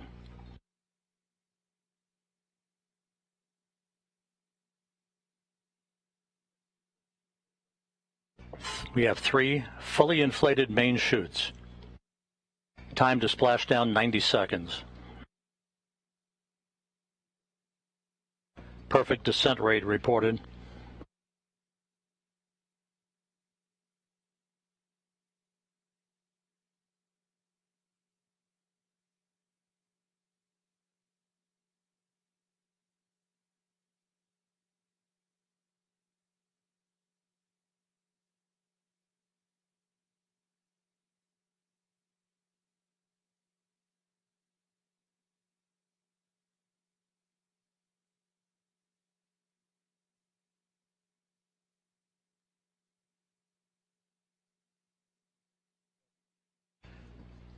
And there it is, high over the Pacific, America's new ticket to ride to the moon and beyond now in view. Orion under its chutes descending toward splashdown.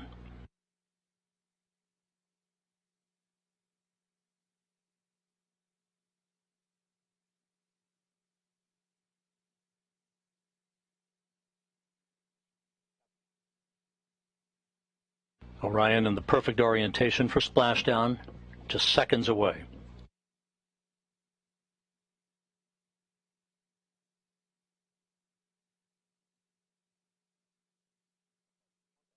(1,000 feet).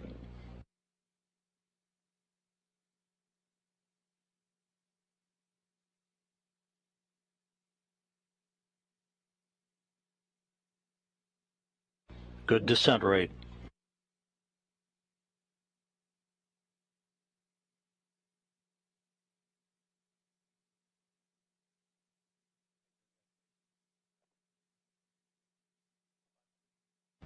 (500 feet).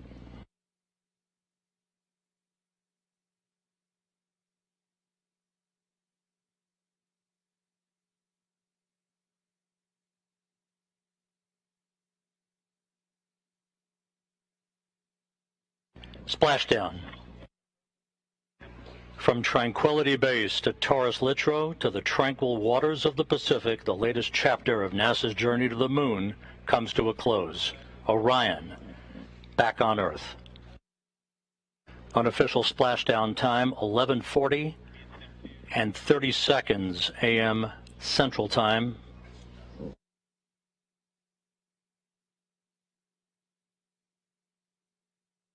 At a mission elapsed time of 25 days, 10 hours, 54 minutes, 50 seconds. That's unofficial. Splashing down off the coast of Baja, California.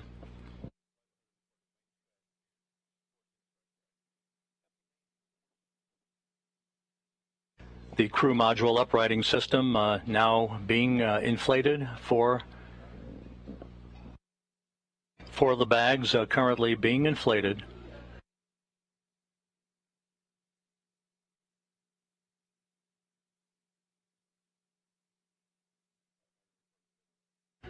And we have a report that Orion is stable one, upright, the way it should be.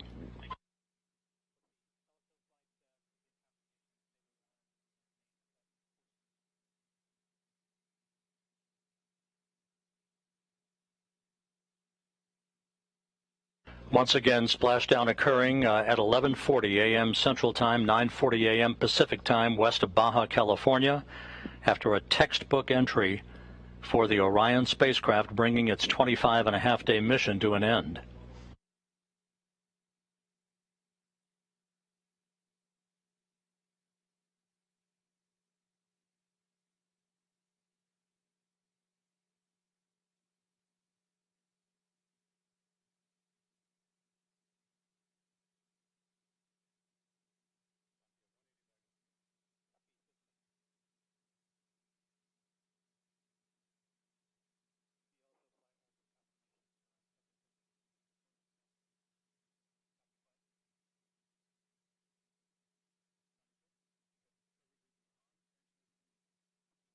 Orion's recovery beacon is on. We have confirmation that 4 out of the 5 crew module uprighting system bags have fully inflated, standing by for word on the 5th one.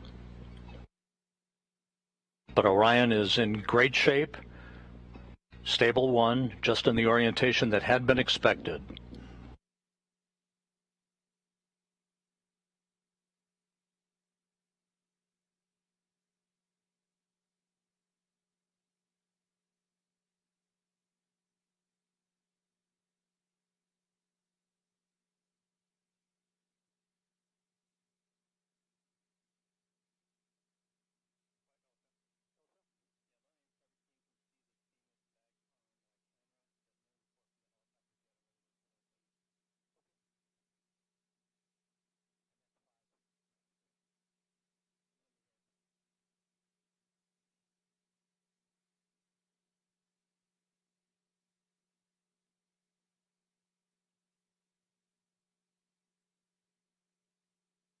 This is Mission Control Houston. Once again, the Orion spacecraft, having completed a journey of 1.4 million miles,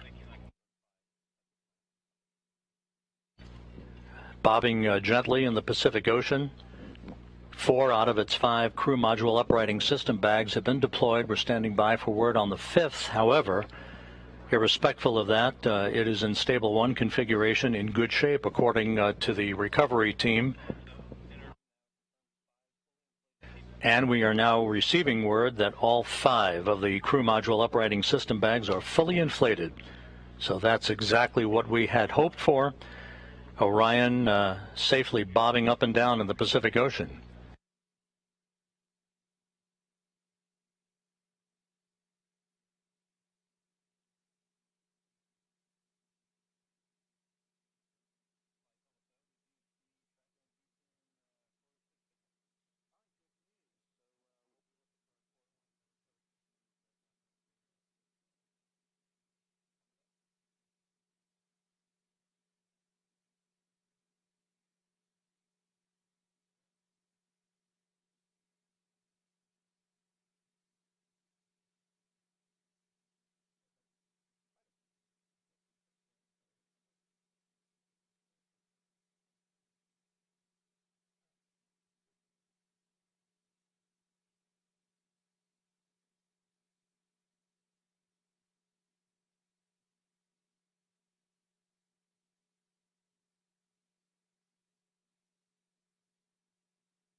This is Mission Control Houston.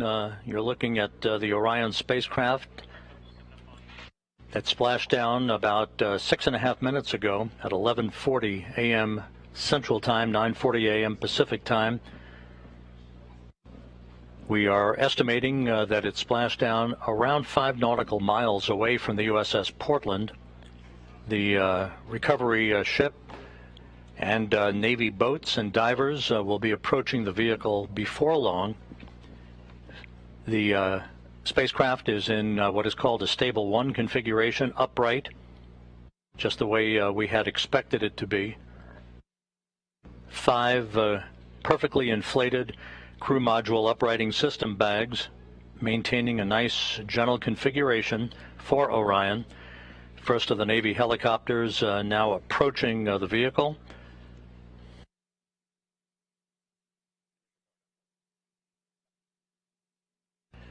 And here in Mission Control, some of Orion's systems no longer needed are being powered down.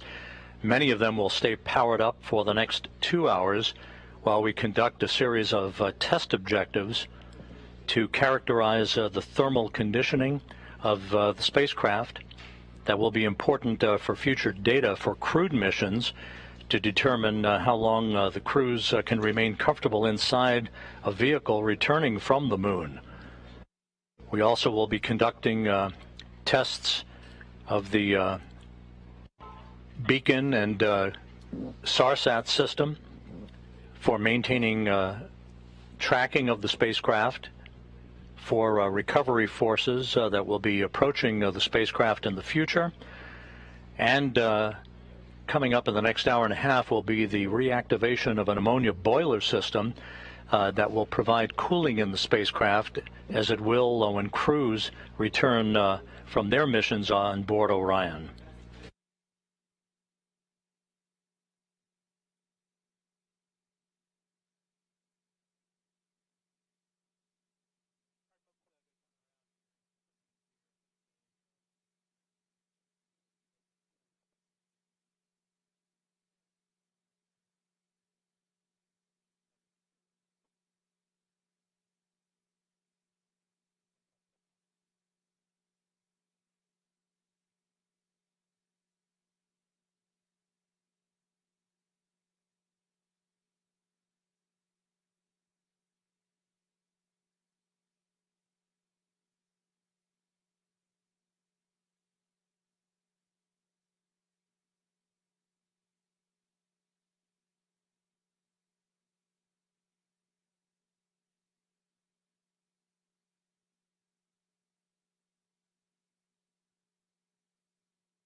This is Mission Control Houston. Reports from the USS Portland indicate that the first of 2 Navy helicopters flying in the vicinity of Orion, which is about 5 nautical miles away from the ship, indicate no damage to the spacecraft and no hazardous fuel leaking from the spacecraft. A good view of the helicopters and the initial Navy boats that will be approaching Orion a short time from now.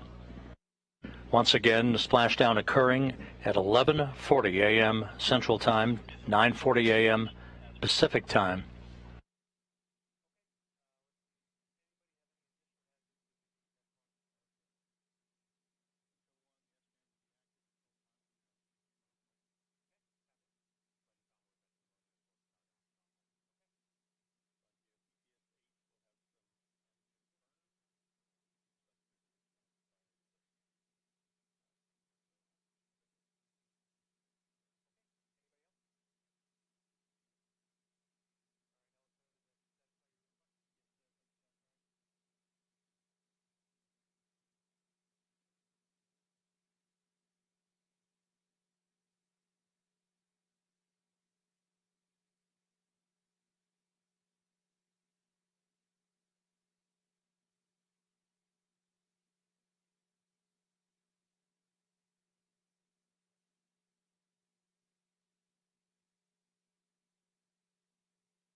This is Mission Control Houston. Orion in the Pacific Ocean, having splashed down at 11:40 a.m. Central Time, 9:40 a.m. Pacific Time, around 5 nautical miles or so from the USS Portland.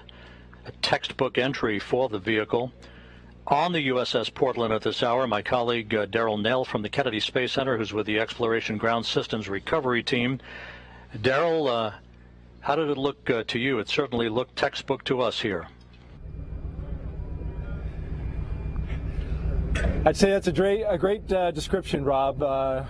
Perfectly landed here in the Pacific Ocean, and that's been confirmed by the operations manager that I just spoke to. Watching it from the deck as an observer, we have, as you can see, some broken clouds in the sky, like right around 3,000 feet. But we saw those 3 full main parachutes pop out.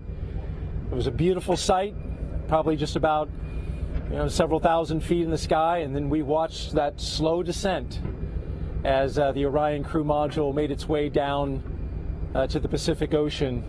Saw the splash, and then of course the assets aboard the USS Portland here immediately started making their way towards the splashdown site, and as you see live now, they are close to being next to the capsule. Now the helicopters that you see flying there, those are MH-60s. We have 2 of them in the air, and they are right now gathering high quality, high definition imagery of the capsule in the water. There's a spotter aboard. We have photographers as well. The doors are completely open on both sides of the helicopters, and so you can see them flying a circular track around the splashdown location. They have marked, if you can see it, you can see what looks like smoke coming off the location just to the left there. That is the boats having marked location where some of the debris has come down, the debris that was part of the separation event, the part of the parachutes opening event. So you have the sabot as well as the lid from the parachutes. All of that is being tracked by the Sasquatch team, and the Navy boats are marking that with floatable smoke grenades. All of that hardware the team wants to recover because there's valuable information and data in it. The helicopters will be out for another 20 minutes gathering imagery. You can see one of them getting very close to the crew module.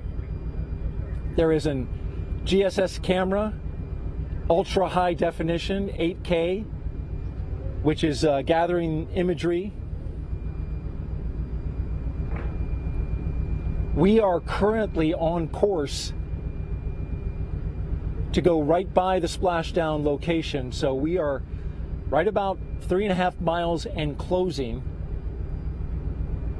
We are going to a point that's going to be 1 mile out. That's our next waypoint. 1 mile out from the splashdown location. One of the things we're waiting for is for ammonia boil off. And that's why the Navy boats are not yet next to the capsule. We're still going to wait that out. The amount of time that that's going to take is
to be hesitant to celebrate and throw confetti a little bit too early, but it certainly is an important achievement, is it not?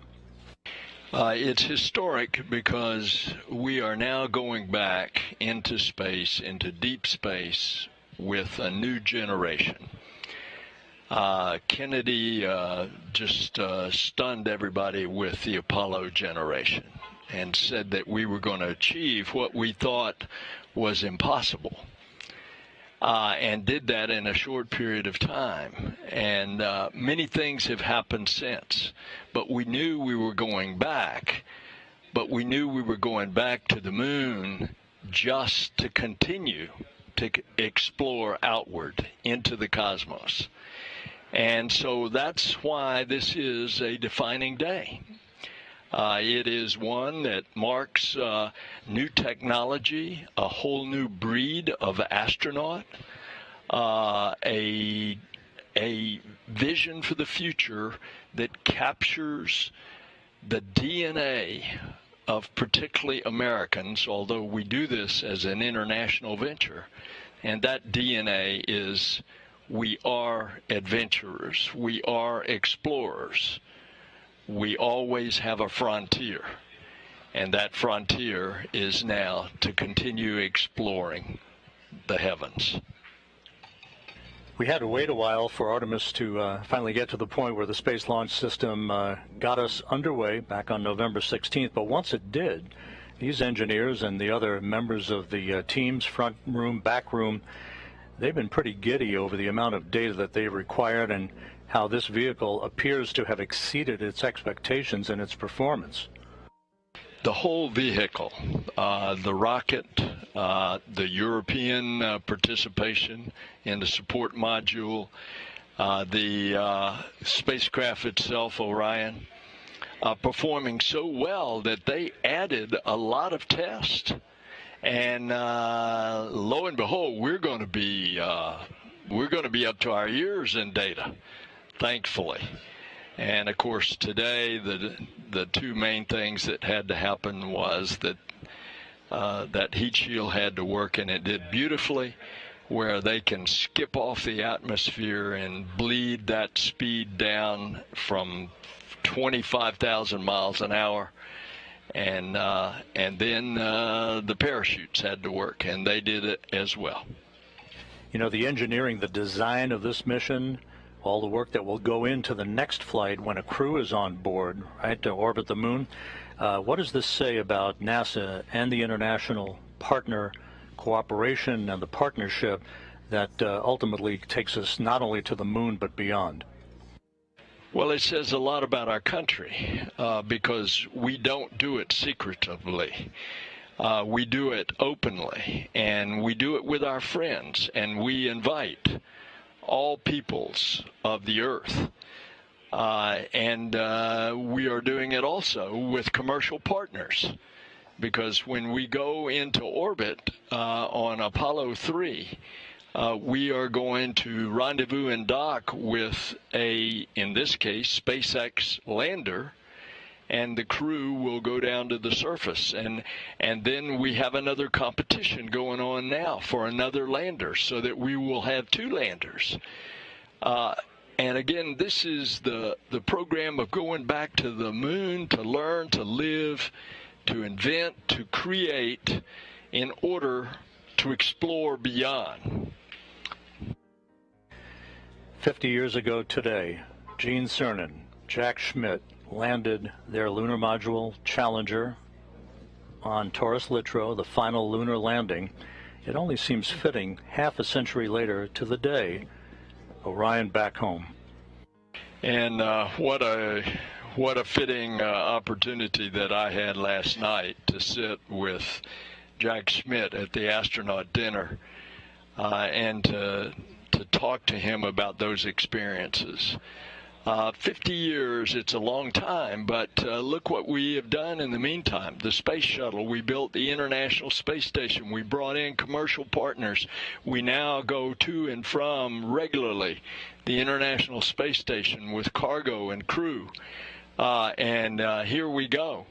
We've got scouts going to the moon that are commercial scouts that land, that take NASA instruments and scientific instruments in preparing us for the landings of our astronauts. And so it's a new day. A new day has dawned.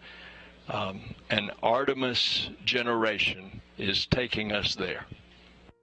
And Orion continues to await the arrival of the USS Portland, which shouldn't be very much longer from now, and some flight test objectives that will be taking place over the next couple of hours before we here in Houston hand the vehicle over to the Kennedy Space Center recovery team. NASA Administrator Bill Nelson, pleasure to see you today, and thank you so much for being with us. What a day. Oh, it is my great privilege.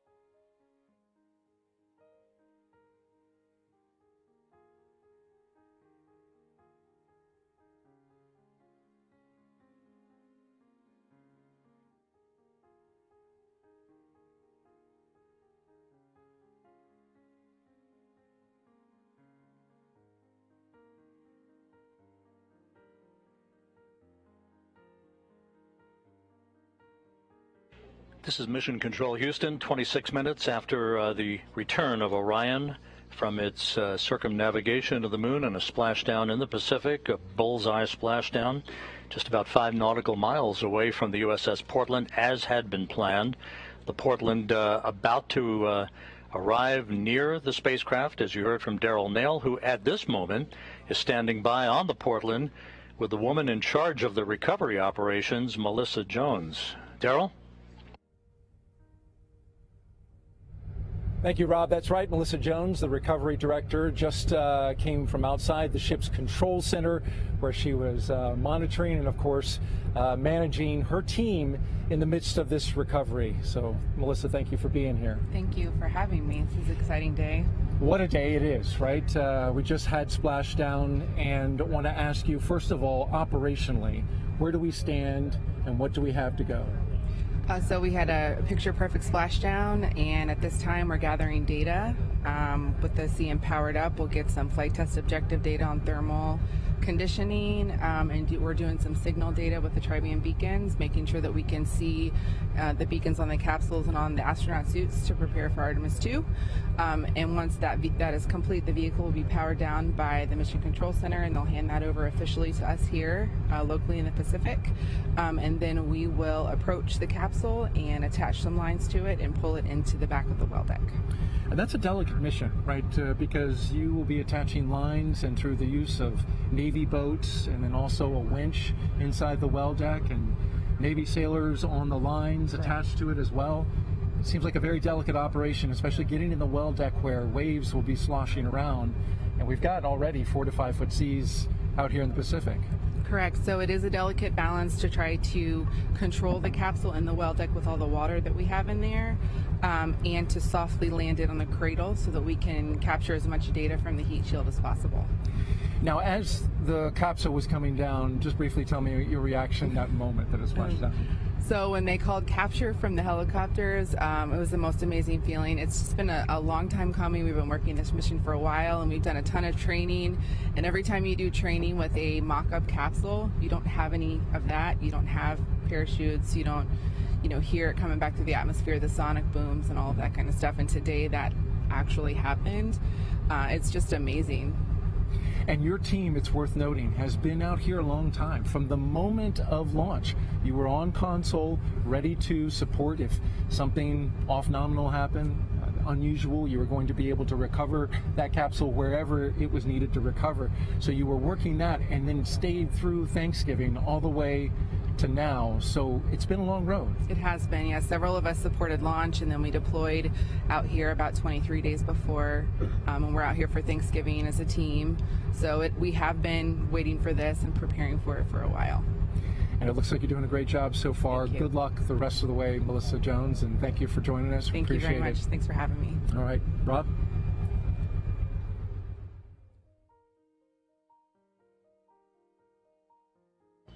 Thank you, Daryl. We'll be back to you on the USS Portland here shortly as the post-splashdown activities and the recovery operations will continue. As mentioned earlier, it will take about 2 hours from the time of splashdown until the time that Flight Director Judd Freeling and his team of entry flight controllers here will hand the vehicle over to the Exploration Ground System Recovery Team that will work over the next several hours to bring the Orion into the well deck of the USS Portland.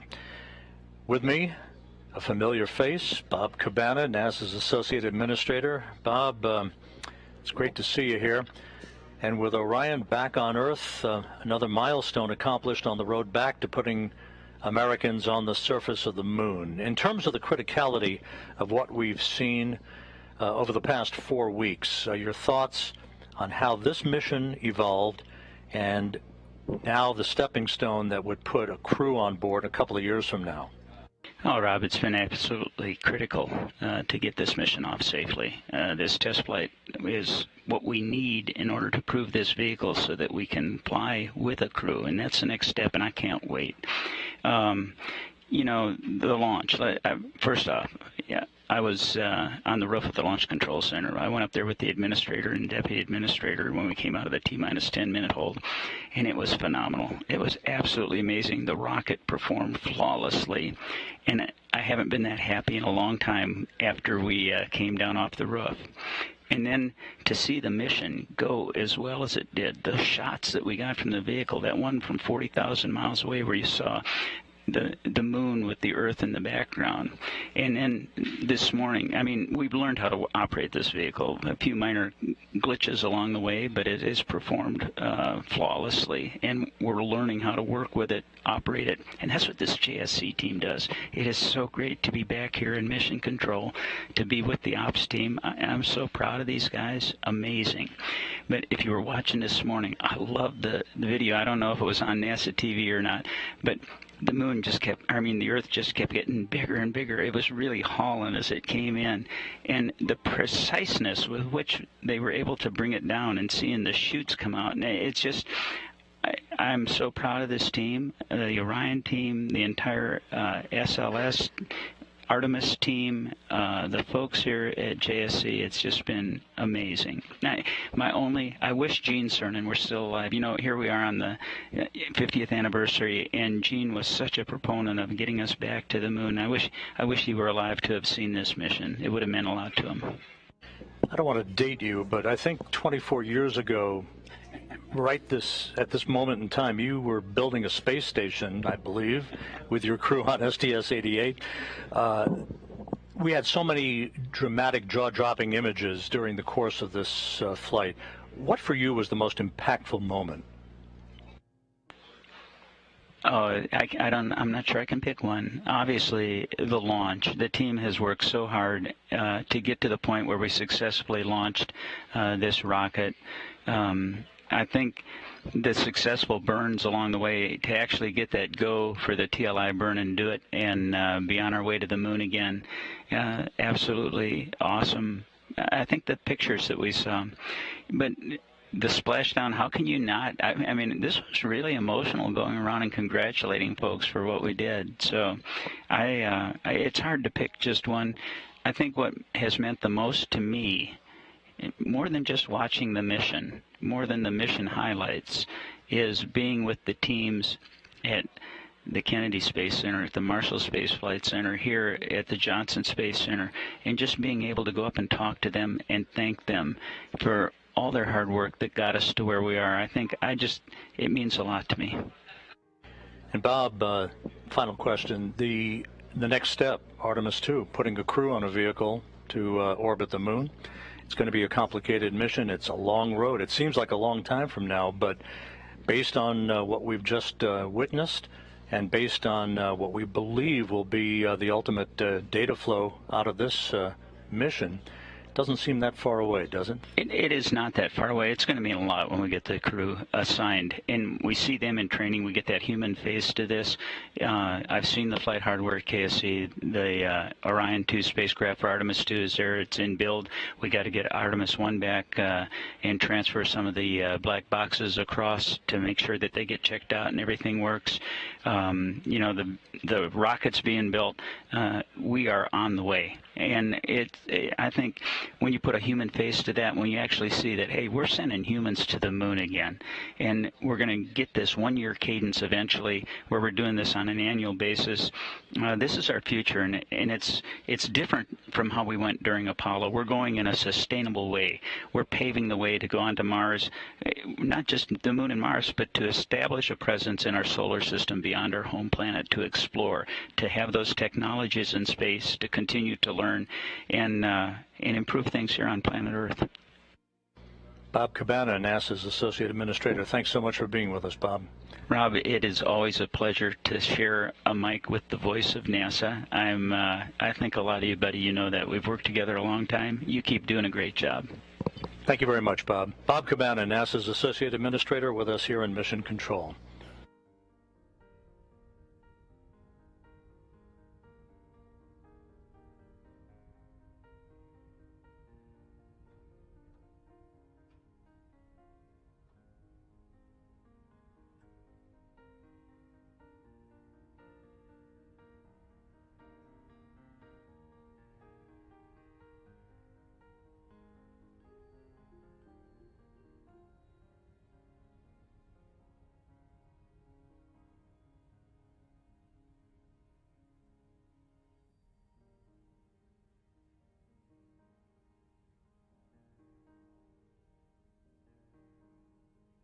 This is Mission Control Houston. About 37 minutes since Orion Splashdown in the Pacific.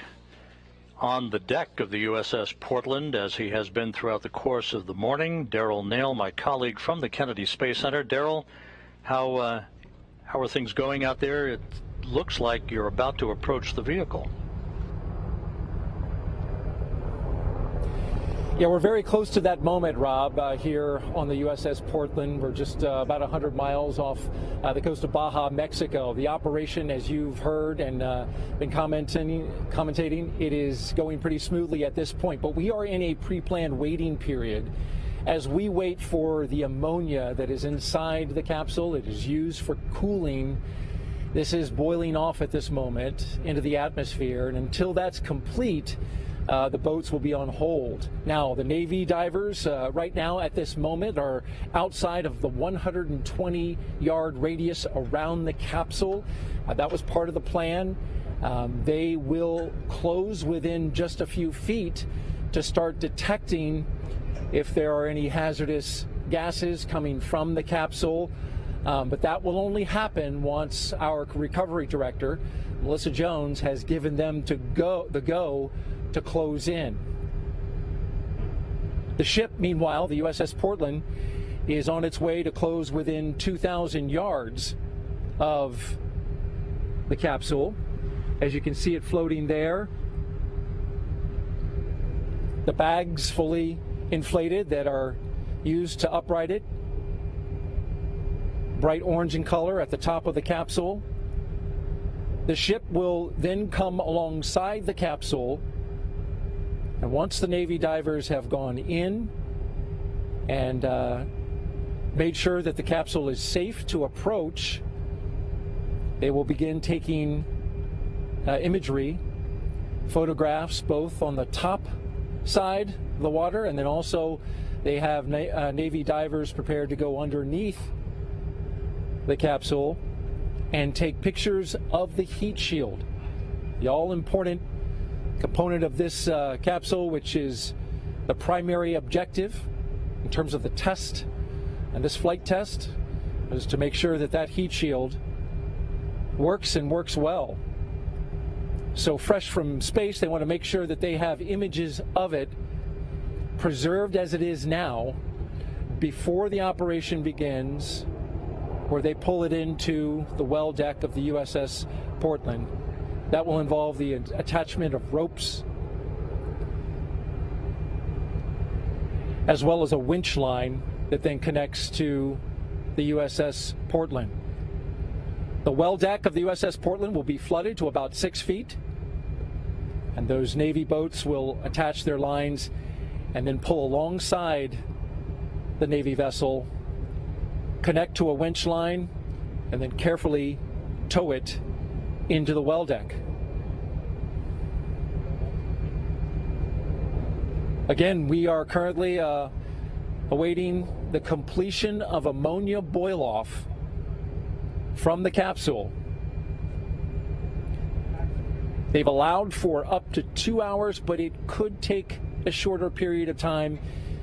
And once you see those Navy boats closing in, then you'll know that that ammonia boil-off is complete. Of course, we'll let you know when that happens. Live on the deck of the USS Portland, Rob, we'll send it back to you.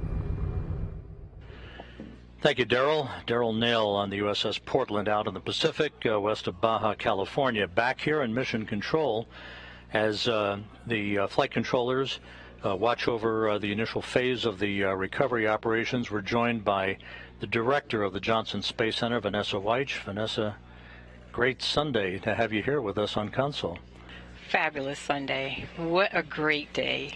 You know, it's amazing to me everything that has been accomplished throughout this entire mission. But being here with the team and seeing and witnessing this splashdown together, amazing, wonderful. I really can't describe how I feel. You know, we were talking just a moment ago, it never ceases to amaze me how these missions are designed. The execution is one thing, but the design of the mission here by the flight control team, and just down the hall, by the way, there are humans orbiting the Earth in the International Space Station, so it's almost like a 2-for-1 here. It is. I mean, you know, to me this week, and well, for the past 26 days, being able to come into the control center and know that we had teams controlling the International Space Station with our crew members on board, and we've had, as you know, successfully crews living off of this planet for over 22 years, but then in another control center where we're monitoring and making sure that the maneuvers, everything that had to happen on the Orion spacecraft, that was being tracked, followed, and, you know, data, anything that needed to be sent up was just done so perfectly and professionally. This team has trained for years. First, you got to plan the mission, as you know. Then you have to execute the mission. And so the years of planning, the years of getting ready, the preparations really paid off. You know, after a team wins the World Series like the Astros did, you can celebrate for about 24 hours before you have to worry about spring training that's coming up. There's almost never a moment to breathe. Artemis 2, not too far down the pike. Yes, absolutely. So for us, you know, this is great. We've accomplished Orion 1, this test flight, being able to test out the heat shields, those parachutes, as you saw, brought the spacecraft down.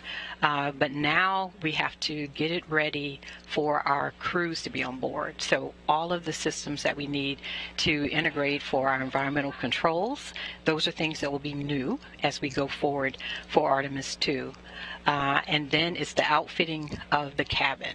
All the things, simple things you think about if they're going to be going for 10 days. So we got to make sure that we have the food, we have the clothing, all of the things that they're going to need for their next trip. But there's a lot of additional training, there's a lot of additional planning that has to happen in order for us to be ready for Artemis 2. Thank you so much, Vanessa Weich, the director of the Johnson Space Center. What a busy time this has been. Oh, but I also, Rob, though, I want to say thank you and congratulations to all of the employees, our entire workforce here at NASA Johnson Space Center. But I also want to thank our European partners. I want to thank our industry partners. It took thousands of people to make this possible. And now the recovery that's being done by the Navy, just want to say major thank you to the brave individuals that are out, and they're going to be bringing the Orion spacecraft into the Portland, and then she'll be back going to Florida, and my friends in Florida are ready to receive her. We're super excited and just want to say thank you to everyone that has made this possible. Thank you so much, Vanessa Weich, Director of the Johnson Space Center. Time to celebrate just a little bit before we catch our breath and press on. Yes, time to celebrate. Then we got to get ready for Artemis, too. Vanessa Weich, thank you so much.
Back here in Mission Control, it has now been 46 minutes since the splashdown of the Orion spacecraft to complete its 25-and-a-half-day mission. Flight controllers here in Houston reporting that the vehicle looks great. In the initial visual inspections being made by the helicopter teams, as you heard Daryl Nail reference just a short time ago. We just heard from Vanessa Weich, the Johnson Space Center director. Now let's turn our attention to the East Coast, to the Kennedy Space Center, where the director of the Kennedy Space Center, Janet Petro, is standing by with us. Janet, good afternoon, and what a moment as your exploration ground systems folks are hard at work out in the Pacific. Absolutely. Thanks, Rob. It's been a really, really exciting morning, and can't wait for our teams to get to work out there on the West Coast. You know, we heard a short time ago from Melissa Jones from the deck of the USS Portland. How complicated has been the development of this recovery operation that your team is executing as we speak? Well, it's pretty complicated, but you know, our teams make it look easy. I will start out by saying, or giving, I should say, a big shout out to really Vanessa and her flight ops team and the whole Orion team to deliver an amazing mission, bringing us down through splashdown. But now it's over to Melissa and her team, and she's done an incredible amount of work to get to this point. You know, what we do at NASA, it really is all about collaborations, and the collaborations that we've had with the Department of Defense in particular over the past many years, their hard work and their dedication as they went through a great deal of planning, hardware development and processes, and a lot of practicing to get to this point and make it look easy. You know, that capsule sitting out there on the ocean, it looks very similar to the Apollo capsule, but it's actually about 30% larger. And so the complexity of recovering that larger vehicle is a little bit more. But Melissa and her team have been practicing. You know, their latest underway recovery test they completed. It was the 9th one, and they completed that last November 21st of last year, 2021. So they're ready. Watching these teams precisely perform these recovery operations is amazing, and so I think we're going to have a really great day. I'm going to be traveling to San Diego to watch the ship come in port in a couple days, so I look forward to seeing that capsule on board the well-decked ship. Janet, there's a lot of work to be done before Artemis 2, but the first milestone here will be getting the vehicle back to your center in Florida for a detailed inspection and detailed analysis. What's the basic timeline for all of that work? Yeah, so Splashdown today is really the beginning of the journey back to KSC. So as I mentioned, I'll be I'll be there in San Diego when the ship comes into port in a couple of days. And then Orion will then be loaded onto a truck and transported back to the Kennedy Space Center. And that's going to take a couple of days because of road-related conditions. You know, the Orion will still have some residual hazardous waste on it. And of course, planning the roadways as it gets trucked back to the Kennedy Space Center takes some careful navigation. So by the end of this month, the end of December, we expect to have Orion coming back onto our center. We think that's going to be a really great Christmas present for us here at the Kennedy Space Center. And it'll go right into our multi-payload processing facility for its post-flight assessment. And that's where the remaining residual hazardous fluids will be removed from it.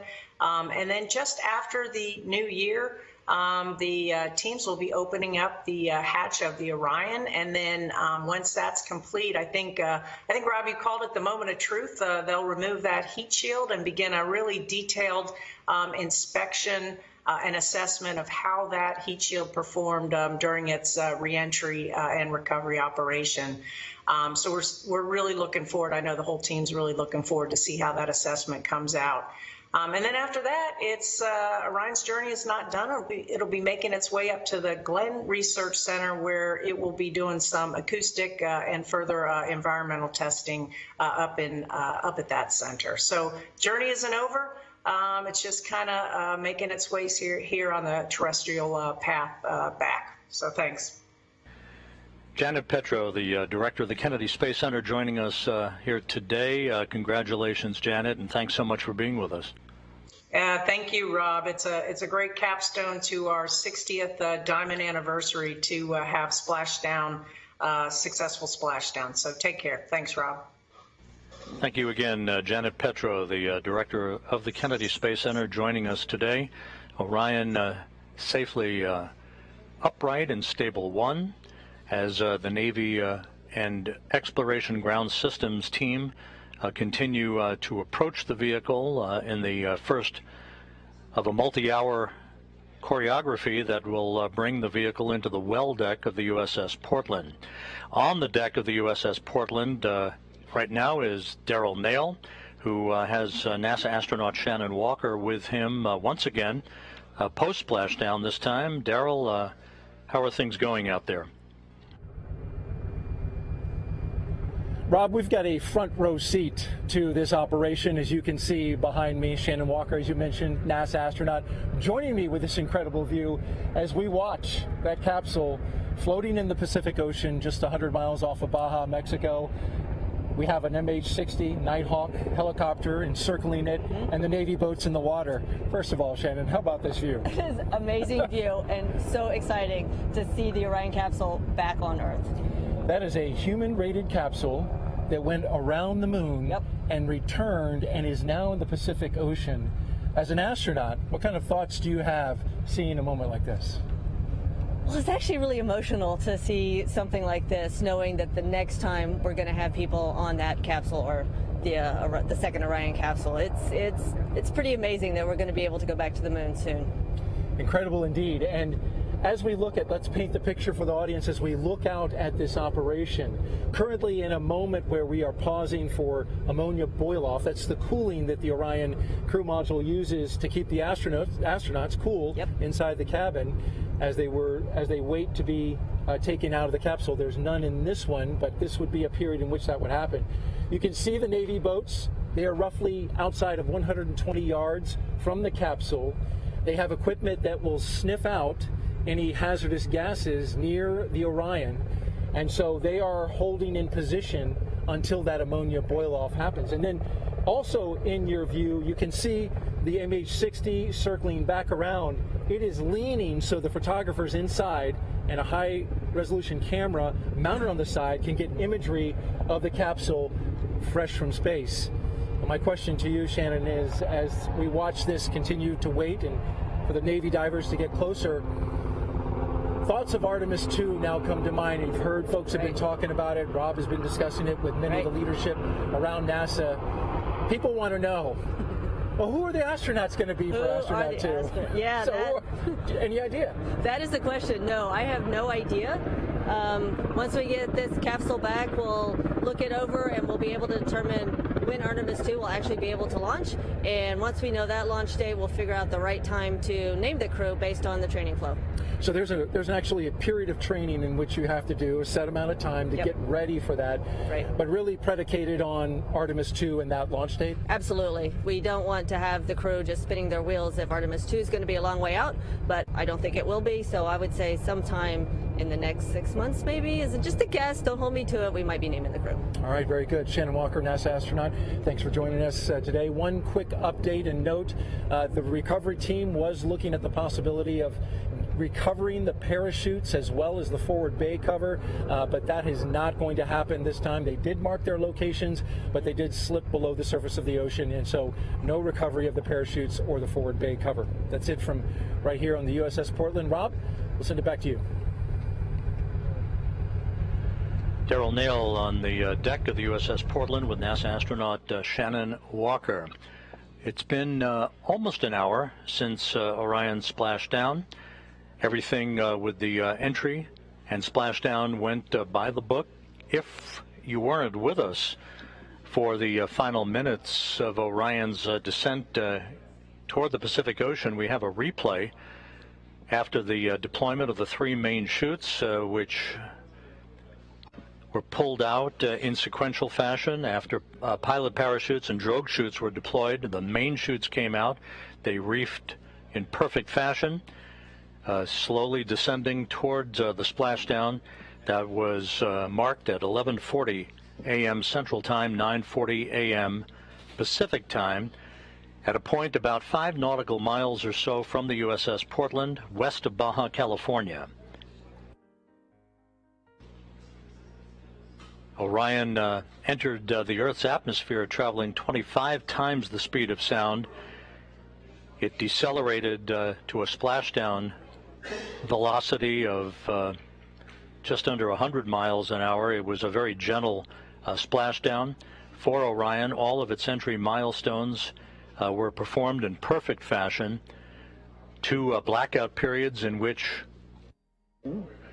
the plasma around Orion built up, preventing data and communications with the spacecraft as a natural function of the heat of reentry, which was about 5,000 degrees Fahrenheit, twice as much as re-entering space shuttles and other crewed vehicles have experienced.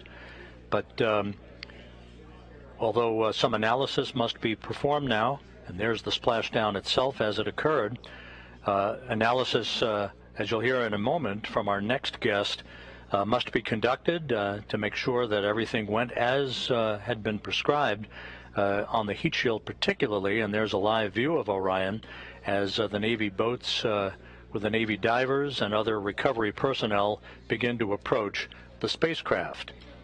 With us here in Mission Control is Michelle Zahner, the Orion Mission Planning Lead from the Vehicle Integration Office. Michelle, thank you for joining us today. And I guess the natural and the big question is, unbelievable that all this just ticked off in trip hammer fashion the way it was designed. Yes, it was an incredible mission. So we accomplished all of our major mission objectives. The vehicle performed every bit as well as we hoped, and even better in a lot of ways. So as an example, the solar rays generated more power throughout the flight than we expected. So this is the furthest any human-rated spacecraft has ever gone, and that required a lot of complex analysis and mission planning and trajectory planning ahead of the mission, and to see it all come together and have such a successful test mission was amazing. Michelle, it was a test flight, of course. There was a lot of risk involved, an elevated risk because there was no crew on board, and you could take, shouldn't say liberties, but you could expand the envelope of what you needed to do in order to acquire the data that you were looking for in order to set the stage for the next mission when a crew will be on board. From a vehicle standpoint, sitting in these mission management teams, sitting with your engineers on a day-to-day basis, how much data did you acquire, and How long do you think it's going to take to pore over this so you write the textbook of Artemis 1? Yeah, we acquired a ton of data during the mission. So one of the first things that we'll do post-mission is take several months to go back through that data, really dissect it and understand the vehicle performance. You know, we did a lot of testing and analysis prior to the mission, but nothing really compares to seeing the vehicle perform in the harsh space environment. So that's certainly going to be our first focus after the mission is looking at all that data. And as you mentioned, you know, we pushed the vehicle further than we probably would with the crew on board, but through that, we learned a lot. We learned that the vehicle is more robust than we thought in many areas, and so taking that information and expanding our operational envelope will help as we go forward to more complex missions in the future. And in the Orion Vehicle Integration Office, for yourself and your colleagues, it's almost like wearing two hats. You have to go back and pore over the data from this flight, but now you got to prepare a vehicle that will sustain a crew, including an environmental control system, a life support system for the crew itself. How are you all going to juggle all of this work over the next couple of years?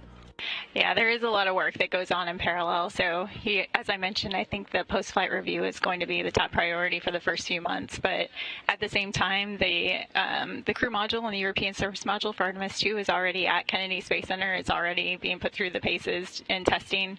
So that vehicle is already there. After splashdown here, there are some avionics that we're going to take off of the Artemis 1 crew module, refurbish, and then install in the Artemis 2 crew module. And then, as you mentioned, we have the new environmental control and life support systems and a lot of other crew interfaces like crew displays, and all of that is in the process of being integrated and tested. So we celebrate Artemis 1 today, but tomorrow we get back to work and we start focusing heavily on Artemis 2 and making sure we have a successful first crewed mission.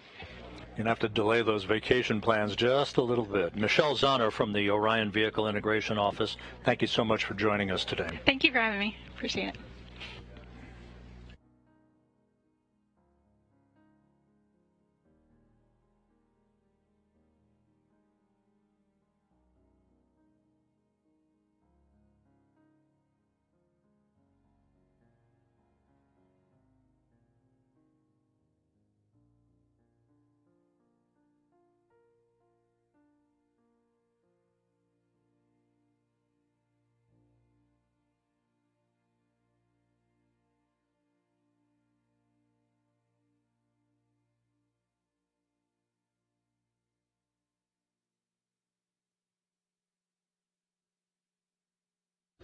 Back here in Mission Control, about an hour and 2 minutes now since the splashdown of Orion.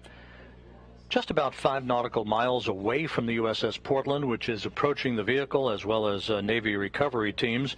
Back on the USS Portland, Daryl Nail from the Kennedy Space Center with the Exploration Ground Systems folks is with Captain John Ryan, the commanding officer of the vessel. Daryl?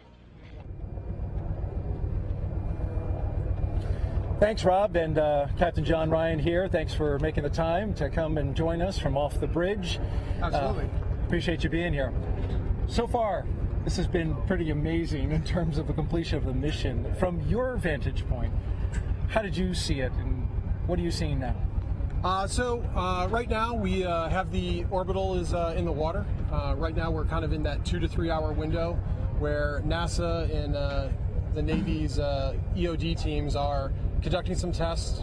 We're getting imagery and data for NASA, which will help support the future astronaut missions.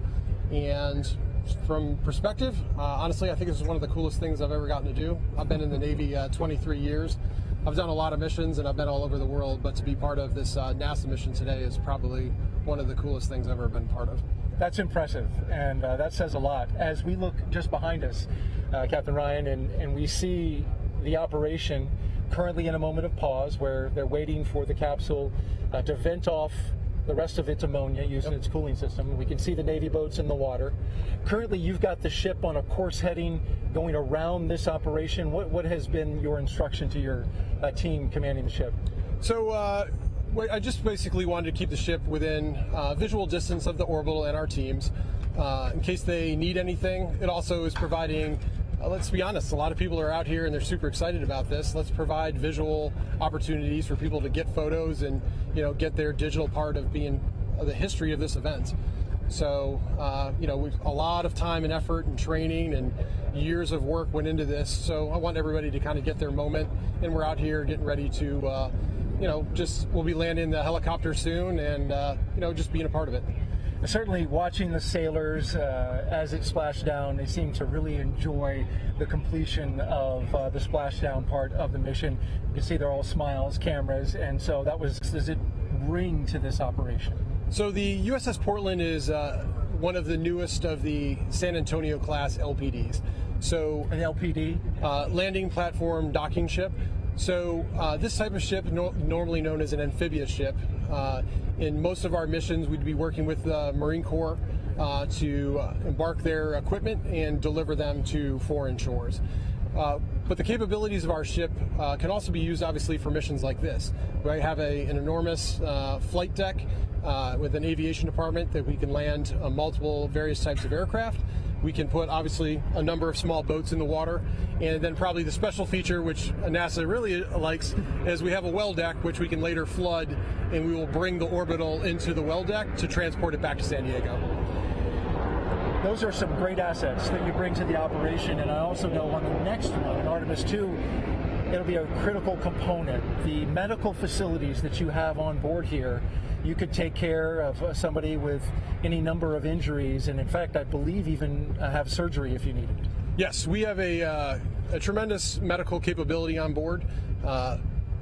Hopefully not that it will be needed, but we do have a operating room, medical staff, and a lot of ability to take care of personnel should anything not work out as designed. This ship was just recently in Los Angeles at Fleet Week earlier this year. Yes. Got to show it off to the public, and that's a matter of pride, I imagine, for the team. Absolutely. The ship has had a very busy year. The ship returned from an overseas deployment much earlier in the year, supported Los Angeles Fleet Week and also the Rim at the Pacific exercise this summer, which had about 20 nations participating. So it's been a very busy year for the ship, and I think this is really just kind of the cherry on top where you get to do an unusual mission and support history. Tell me about the footprint that NASA takes up on this boat. I'm sure I haven't seen all of it. I've seen a lot of it, the well deck, certainly the equipment that we have running on the various decks outside and inside. It's pretty sizable. Yes, this is a very good sized ship. We have plenty of room. NASA has about 150 engineers and various entities on board, which we have plenty of room for. This ship would normally deploy with upwards of 600 Marines on board, so NASA's footprint really isn't too bad. It's well within our capabilities. Well, there's been plenty of room, and you've been a tremendous host to us, and so thank you, Captain John Ryan, for having us and for successfully bringing us to this part and this moment of the operation. It's been an honor to support the NASA engineers and to be out there and be part of this. Thank you very much. Thank you. Captain John Ryan, the commanding officer of the USS Portland. And as we push out our view here in the Pacific Ocean, just 100 miles off the Baja Peninsula, you can see Orion now as a silhouette, still floating, the Orion Command Module with its CMIS bags. Those are the uprighting bags, fully deployed. It's in a stable condition. And to the right of that, you see the first Navy boat. That's a rigid hull boat. That one is the one that's going to get a little closer and provide a... Once it's been determined that the Navy boats can get a little closer, bring that capsule to the rear of the USS Portland. The Portland will then throw out a more than 1,000-foot rope and then several 400-foot ropes. And that long rope will then attach to the capsule. It'll connect up and then begin pulling the Orion in. Now, this is a very complex operation. Think about this. That capsule does not have a keel, so it's a smooth bottom, 16.5 feet in diameter. So when it is pulled, it doesn't track in the water very well. So what has to happen is there are ropes attached to 4 points around the capsule that help stabilize it. Navy sailors a team on each of the 4 ropes, and then on a 5th rope will be the winch. And that winch will apply enough pressure required, enough pulling force to bring that capsule into the well deck of the ship. At the moment, as we've been telling you, we are currently standing by awaiting ammonia boil-off. This is the coolant that's provided on the Orion capsule, keeps the astronauts, should there, once they eventually go into the capsule and go on missions to the moon. Currently, no astronauts in this capsule, but we've got to vent off the ammonia nonetheless. The allotted time for that is 2 hours. And so we are just 1 hour and 10 minutes into that waiting period. And then once it's clear, you'll see those Navy boats get closer. But currently, we are still standing by, waiting for the completion of ammonia boil-off. That's it, live from the deck of the USS Portland. Of course, we'll have more interviews for you as we go along. But for now, send it back to Rob Navius in Houston.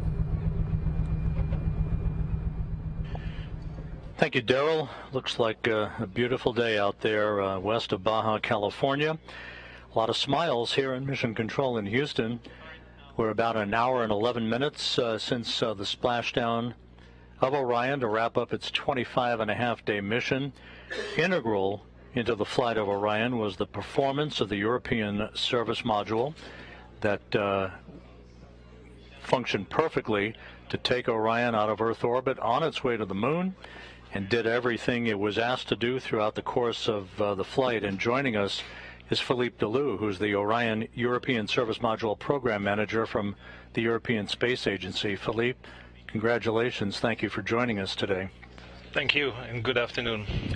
Philippe, that service module went through its paces and was spot on every time it was asked to conduct a burn. Everything that it was planned to do was executed perfectly. Your thoughts on this mission? Well, I have to say that I'm the happiest man in the world at the moment with the successful performance of the service module.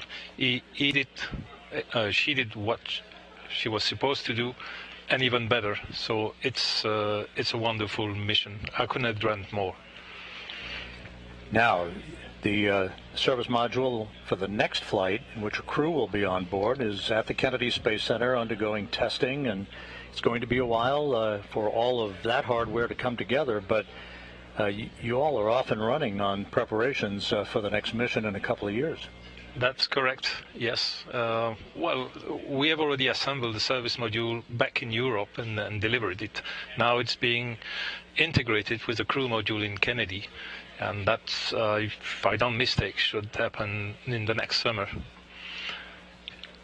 Philippe, the work that the service module did, obviously invaluable. You can't conduct this mission without the work of the European service module.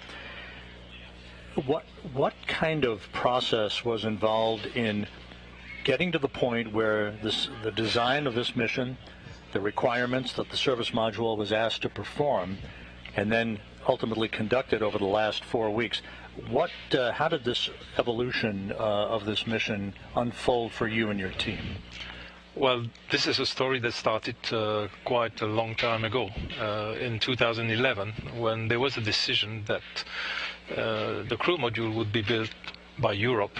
So there's been a long process into setting up the requirements, proposing a design, discussing the design, also involving NASA, and agreeing on what should be the final design, take up the challenges which are associated with the design, eventually build the hardware, integrate it, and then preparing for the mission. So this has been a long way and a lot of work by the European Space Agency and the European industry. And you know, down the hall where the International Space Station is controlled out of, ESA is a frequent flyer to the International Space Station, and the international partnership, of which ESA is such a critical contributor, is so valuable to human spaceflight now and in the years ahead. Talk a little bit about that. That's clear. I mean, going to explore deep space is a challenge, is a big challenge. And we need all the excellence over the world in order to tackle that challenge and make it sustainable. Going there once, yes, is doable, but in order to go there on a regular basis and for a sustainable exploration of what is out there, first on the moon, then Mars, and then beyond, this will require all the forces and skills of the engineer around the world, and that's with ESA and NASA. We have started that process with the Artemis program. Philippe Delou, a little moment perhaps to sample some bubbly to celebrate this moment, but a lot of hard work ahead, and thank you so much for being with us today. You're welcome. It was my pleasure. Philippe Delou, the European Service Module Program Manager, joining us here in Mission Control. Thank you, Philippe. You're welcome.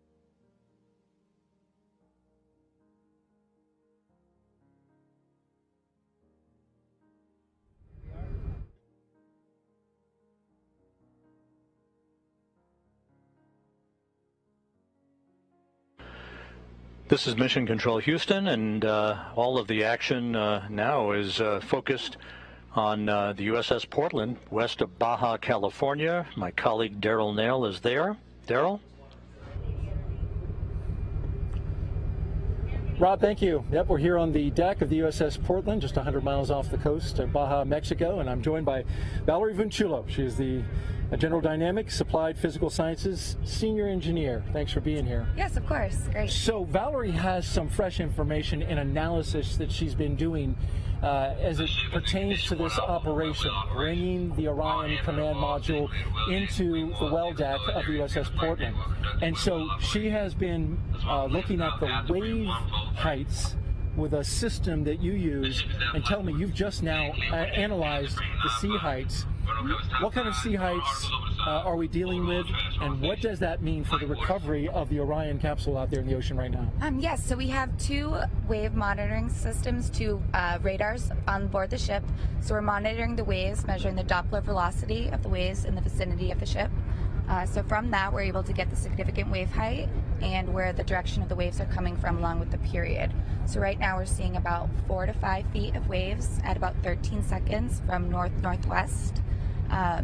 So with that information, we're able to provide a recovery heading for the ship that'll optimize, minimizing the motion in the well deck.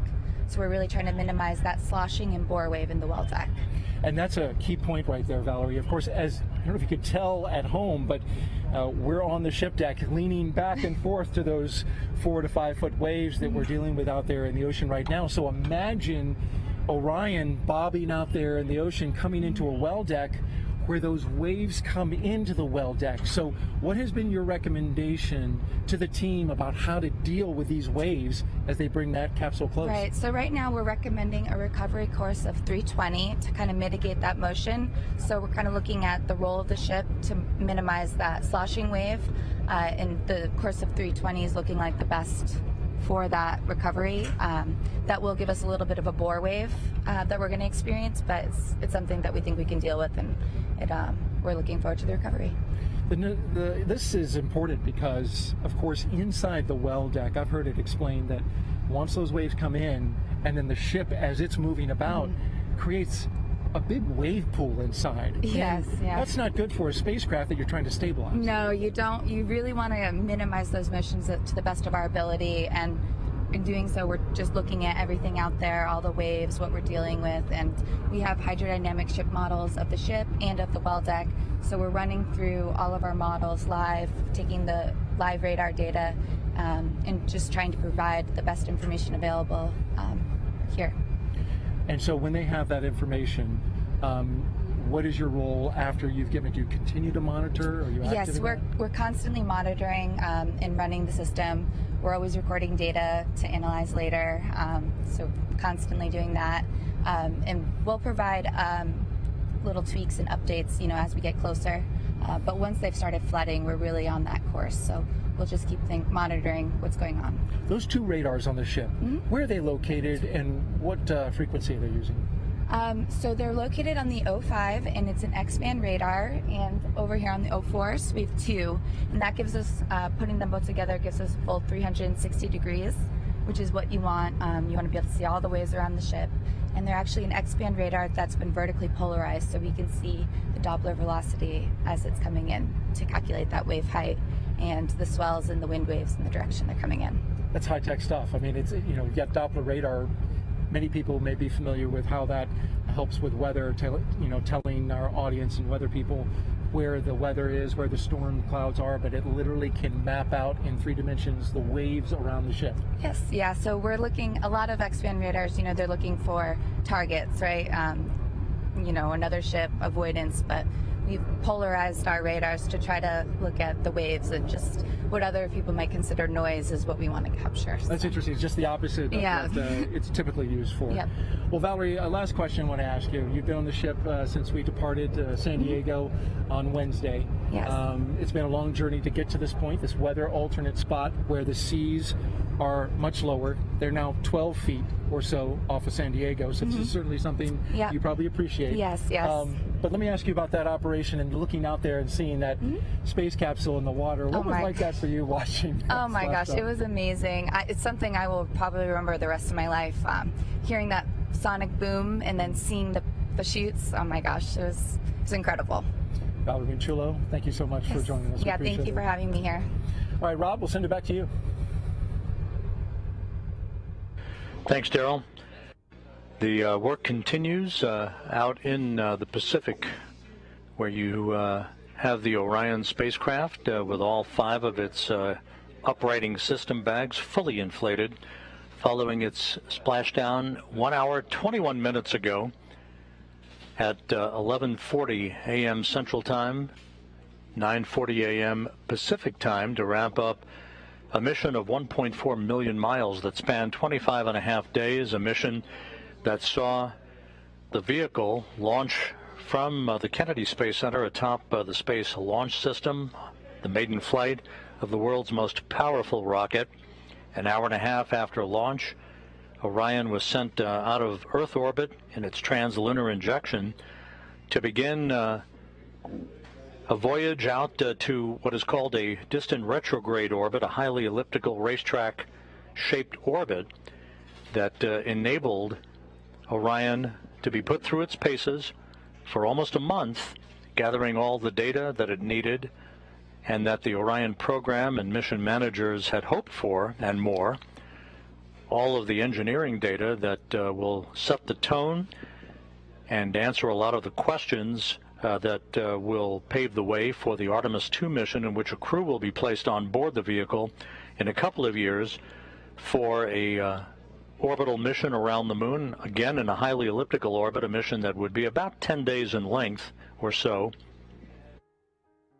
That crew yet to be named, but the pace will pick up after the first of the year in fairly dramatic fashion as the work continues to prepare the Space Launch System, the next Space Launch System rocket, and the Artemis 2 Orion vehicle to support a crew during its mission around the moon and back to Earth.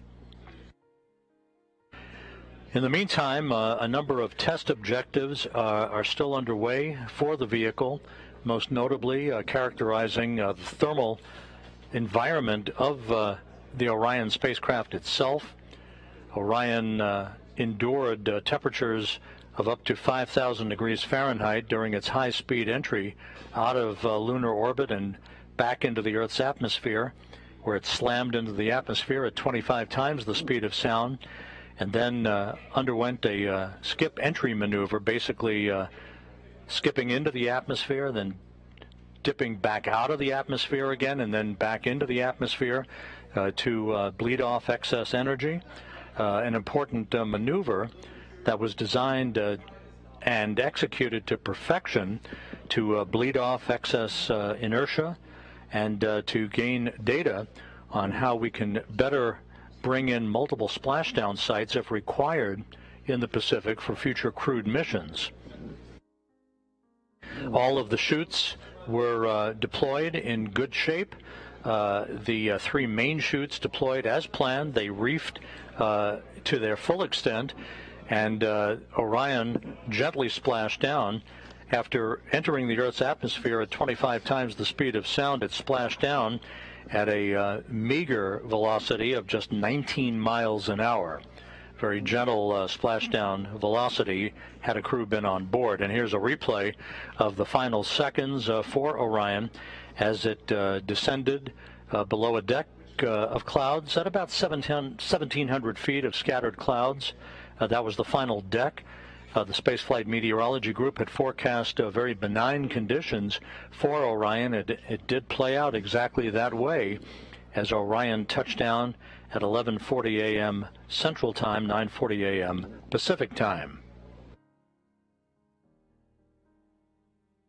And there was splashdown. The chutes were cut automatically.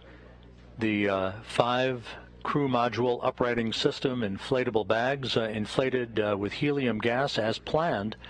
And Orion is gently bobbing out with the Navy divers very, very close to the spacecraft. It's going to take several hours for them to hook up the equipment that they need to haul the vehicle into the well deck of the USS Portland and to bring it back to port.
Back here in Mission Control, the entry team of flight controllers watching the data of the post-splashdown test objectives, in which data is being acquired on the thermal characteristics of Orion.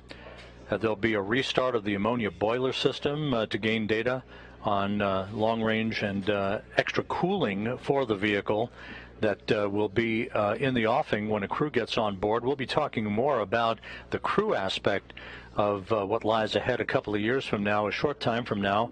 But now it is time to go back to what is a very busy place on the USS Portland, and my colleague Daryl Nail. Daryl? Thanks, Rob. Yep, I'm here with Cody Kelly, who is the National Affairs Manager in the Search and Rescue Office at NASA. In terms of your job, we had good visual today of the capsule coming down. We clearly have the visual right now. We can see it in the water. Yes, sir. We know where it is. But that might not always be the case. The capsule may be beyond our visual sight, as well as in Artemis 2, the astronauts.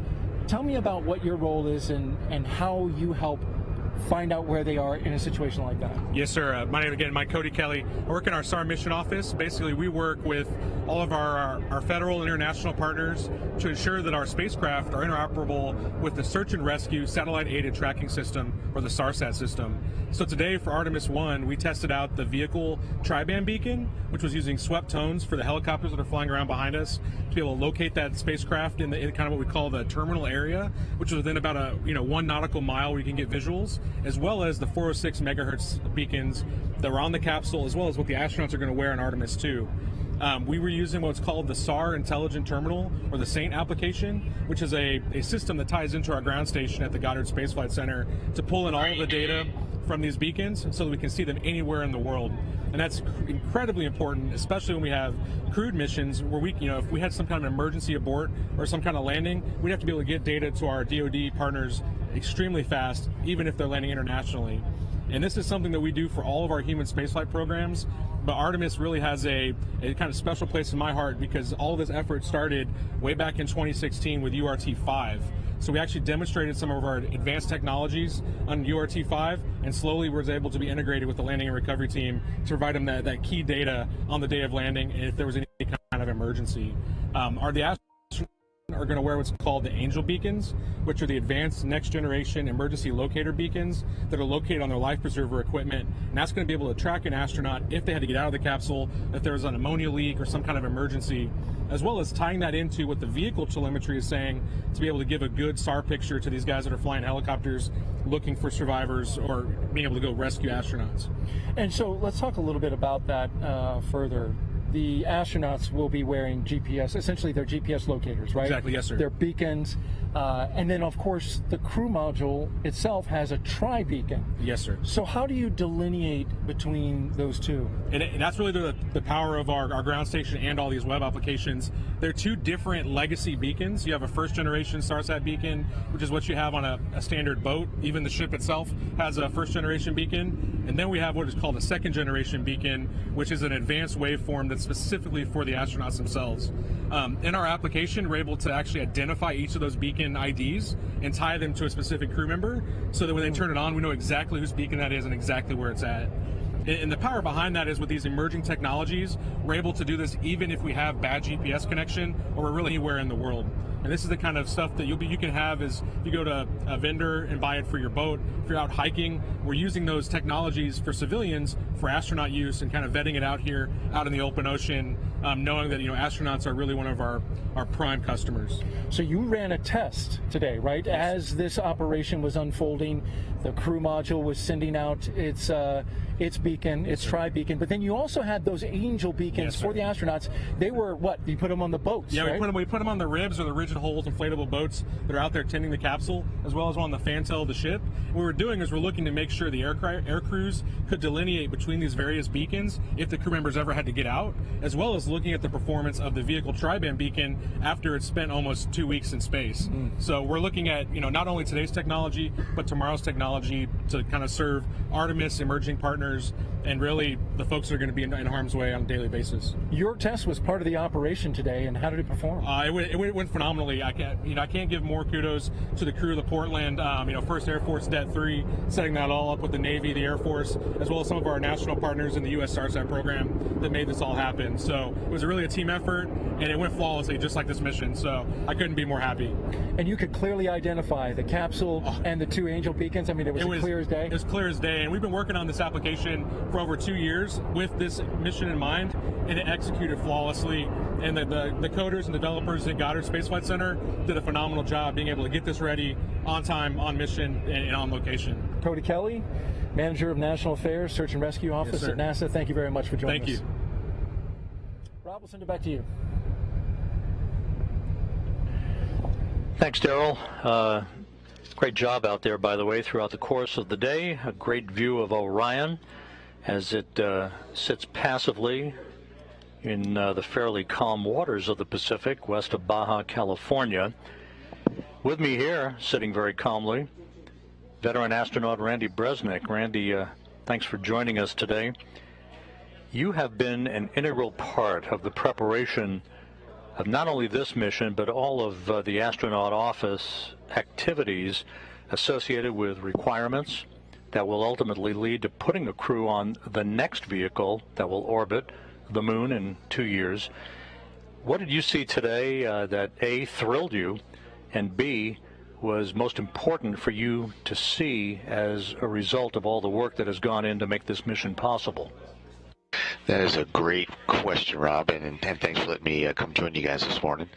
Certainly watching the team throughout the past 26 days was certainly the culmination of seeing that and walking in here and see this team be able to see the fruits of their labors.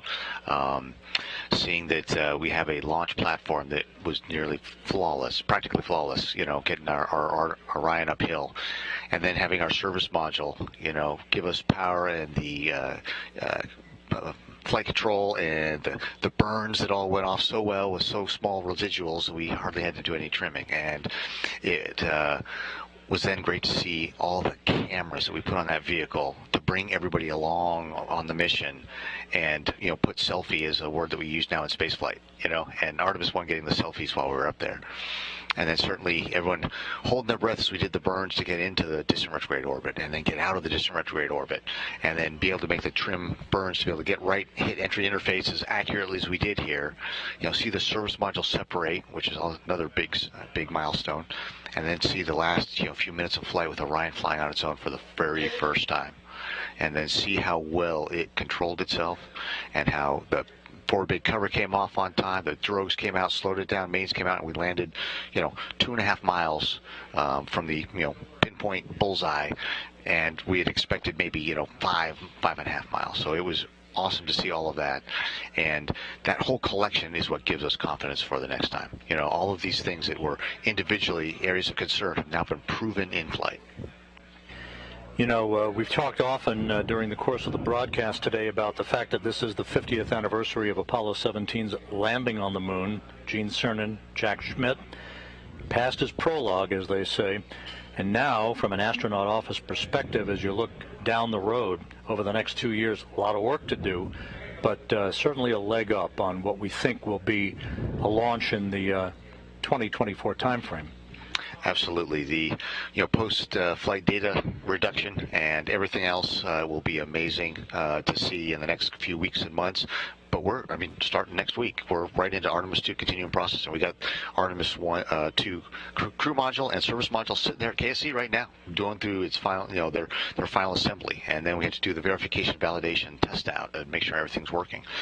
And things like systems like the Eclipse system, which we didn't have on this, and so the first time that we're flying with that system will be when crew are on board, and so that'll be a really important, thorough checkout here on the deck. Certainly, in the next quarter, ideally assigning the crew to it, so that we can start building their spacesuits, getting them involved in training, and getting them ready to go in that 2-year mark. And hopefully, we will either meet or beat that 2-year mark. And so that'll be exciting to see if we can move that fast to continue the momentum that we got from this flight.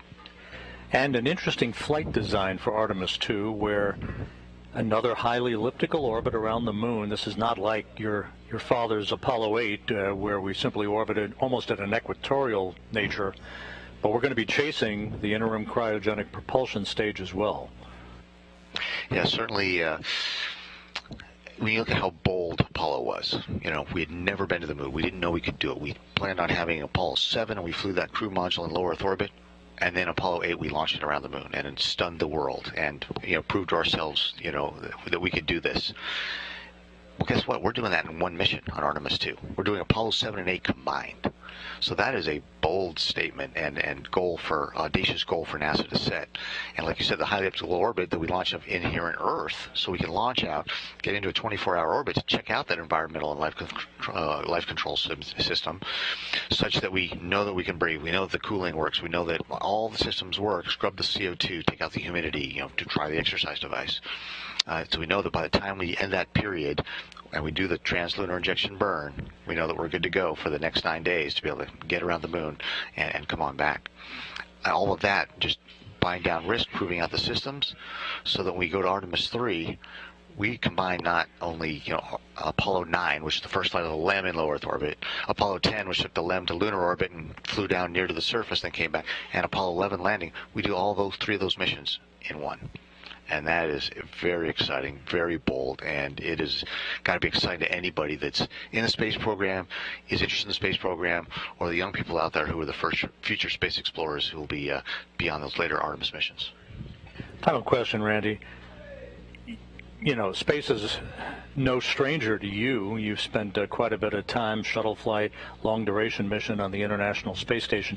But if there was a singular image from the last 25 and a half days that sticks with you, that drove it home, that we were going well beyond the Earth, what would that be? It would certainly be the missions where we were on the far part, where we were 268,000 miles away from Earth. And you saw Earthrise over the moon, and thinking that the next time we take those pictures, that could be with somebody behind the back of the camera, not the vehicle taking it himself. It's going to be an interesting couple of years, a very exciting couple of years, and Randy Bresnik, thanks for joining us today. Appreciate it. All right, thank you, and congratulations to our Artemis team everywhere all over the world. They deserve a very well-deserved day off after this mission, but certainly looking forward to the next 2 years where we are able to take that and capitalize on it, and, as we say, wash, rinse, repeat. Copy that. Thank you, Randy. Appreciate it. Randy Bresnik with us here in Mission Control. It's been about an hour and 40 minutes since Orion Splashdown. We're continuing out in the Pacific to secure the spacecraft and ultimately get it into the well deck of the USS Portland.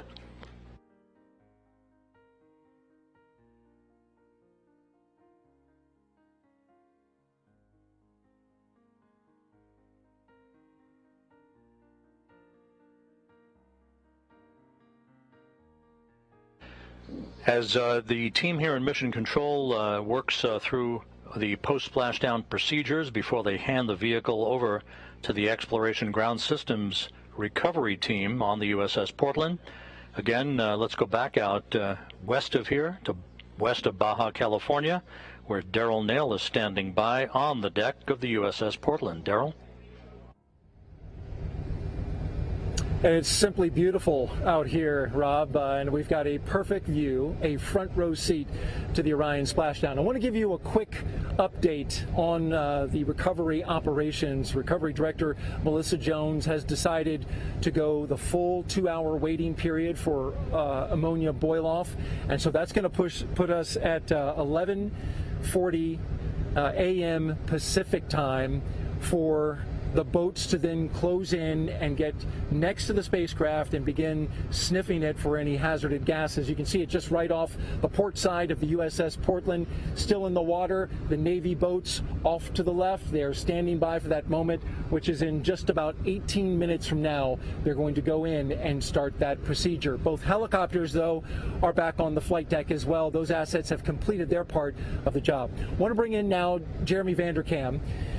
This is a special individual. Well, of course, everybody's special, but when it comes to the heat shield, this is something you know well. You are the Deputy Thermal Protection System Manager for the Orion program. Your team designed the heat shield, tested it, and have been basically there from the start of this. And so I want to ask you, this, of course, has been the primary objective of this test flight. That's right. Testing the very component, the heat shield, that you and your team helped design.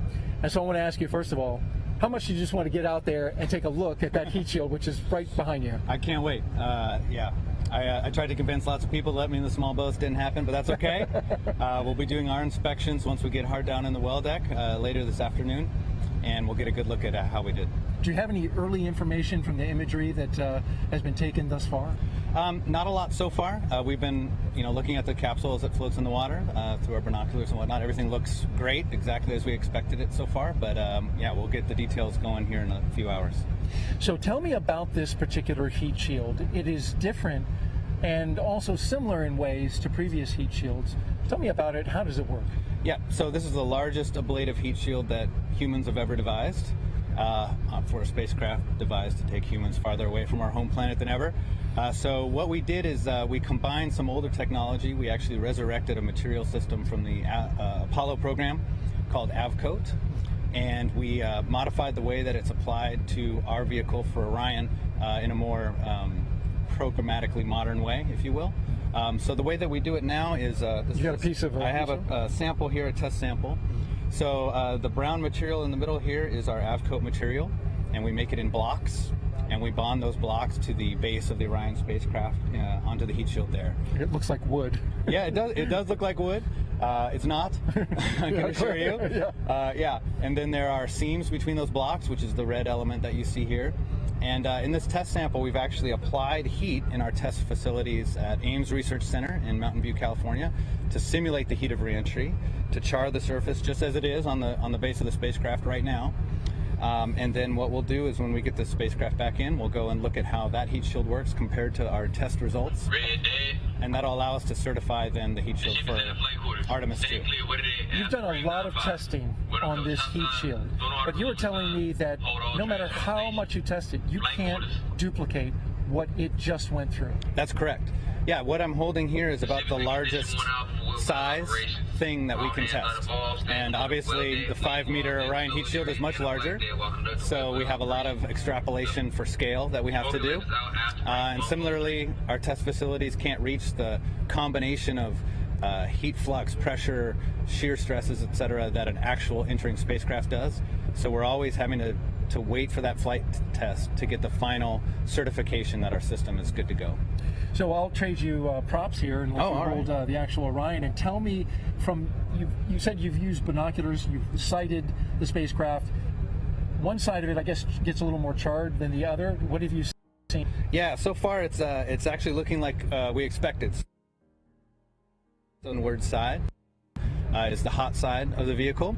And so we can see that, for example, the thermal control tape that we put on the exterior of the vehicle, all that shininess that we saw pre-launch, is basically gone on the windward side, as expected. And then on the leeward side, where the windows are, I'm seeing a fair amount of tape remaining, as expected. So our heating predictions, how that the heat contours over the vehicle were predicted to be, looks like that's how they were. So, so far, so good. Jeremy Vanderkam, thank you so much for joining us. He is the Deputy Thermal Protection System Manager for the Orion program, and I know you're anxious to get that capsule in this well deck so you can get your eyes on it. Yep, I'm ready. Good luck the rest of the way, Jeremy. All right, thank you. All right, we'll send it back to you, Rob.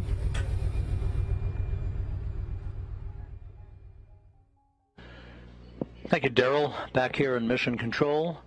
We're about 32 minutes or so away from the point at which the entry team of flight controllers plan to hand the vehicle over to the Exploration Ground Systems recovery team that Daryl has been involved with on the USS Portland. That will come after the completion of detailed flight test objectives, the last of which will be the restart of an ammonia boiler system to provide additional cooling for the vehicle. This is a test to see what kind of additional cooling might be required once a crewed mission returns from the moon to maintain the most comfortable level of cooling for a crew on board that is returning from the moon for an extended period of time, particularly if they wind up splashing down a further distance away from the recovery ship than Orion did today. Everything went perfectly during Orion's high-speed entry back into the Earth's atmosphere, and it splashed down and all of the post-splashdown activities that have occurred so far, as we will be continuing our coverage until Judd Freeling, the entry flight director, hands back the vehicle to the Exploration Ground Systems folks out in the Pacific.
And again, back here in Mission Control, you're looking at Flight Director Judd Freeling. In the middle of your screen, to his left, Flight Director Rick Henfling. as the entry team of flight controllers heading into the home stretch of their work here before they hand the vehicle back to the Exploration Ground Systems folks on the deck of the USS Portland, where, again, my colleague Daryl Nail is standing by with yet another guest. Thank you, Rob. And as you can see behind us, still right here on the port side, we have Orion floating, stable, and the Navy boats there tending the ship. And we should be sending them in, and in just about 10 minutes from now, they will begin sniffing for any hazardous gases that will be coming off, and then they'll secure Orion. In the meantime, we have Dr. Emily Spreen, the Sasquatch team lead for NASA. And if you thought that your name was unique, well, it is. It surprised me when I was on the ship walking by your door and I saw Sasquatch team. I thought, what might that be? And then I found out, and it's fascinating. Emily, tell me, first of all, what is the Sasquatch team? What do you do?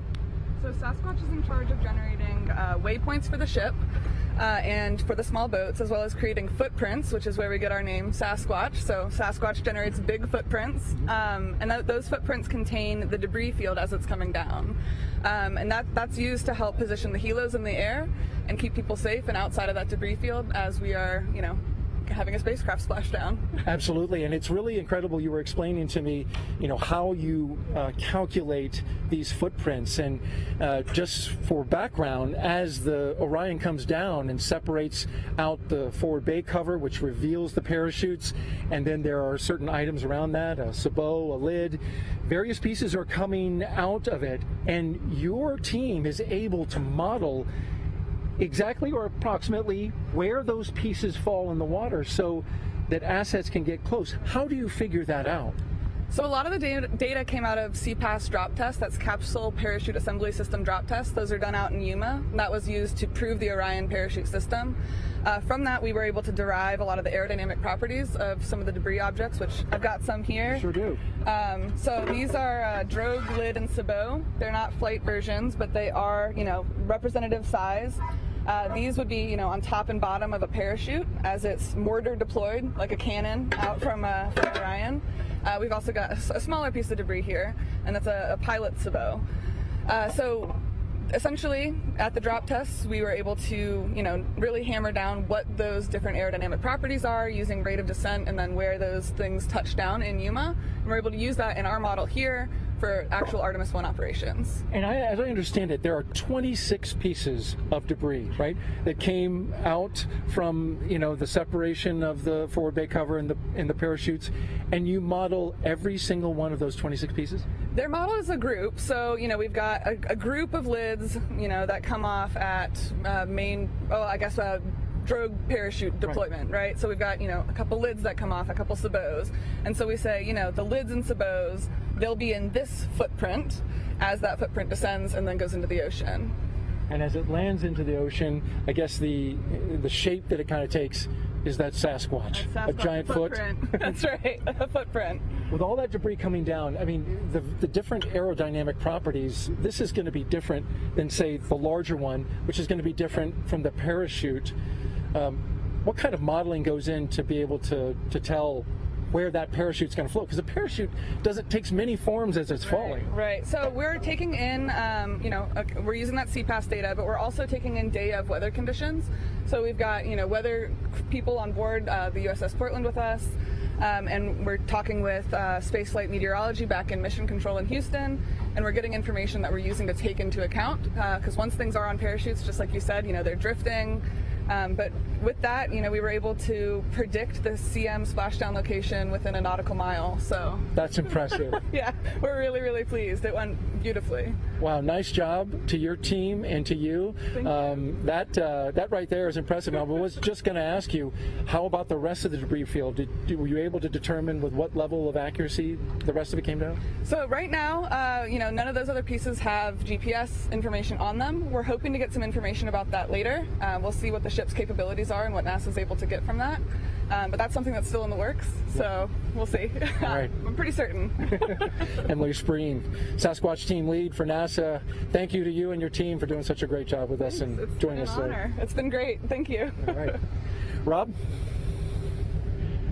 Thanks, Daryl. We're coming up on the 2-hour mark since Orion Splashdown on target in the Pacific, west of Baja, California. The end to Orion's 25-and-a-half-day mission culminated a mission that was punctuated by a tremendous number of highlights, and we can take a look back at some of those highlights now. That began with the launch of the Space Launch System from Launch Pad 39B at the Kennedy Space Center at 1:47 a.m. Eastern Time on November 16th.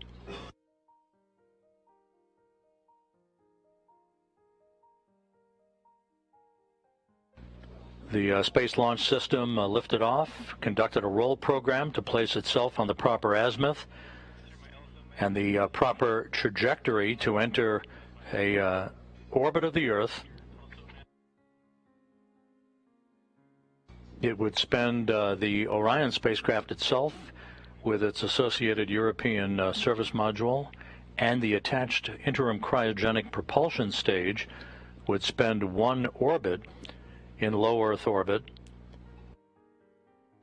And there is the separation of the core stage. The vehicle conducted a translunar injection burn that enabled Orion to break out of low Earth orbit and begin its trajectory toward the moon, and the elliptical orbit, the highly elliptical orbit, called the distant retrograde orbit, that provided the time that was required for Orion to acquire data on the space environment and the time required for engineers to test all of its systems and collect as much data as possible in this first test flight that would precede placing a crew on board an Orion spacecraft 2 years from now. This dramatic video of the Earth-Moon transit that took place showed and punctuated the fact that we were pressing away from our home planet to a distance of some 268,000 miles away from Earth, further than any human-rated spacecraft had ever traveled, for a spacecraft designed to return humans to Earth, eclipsing the mark set by the Apollo 13 vehicle back in 1970.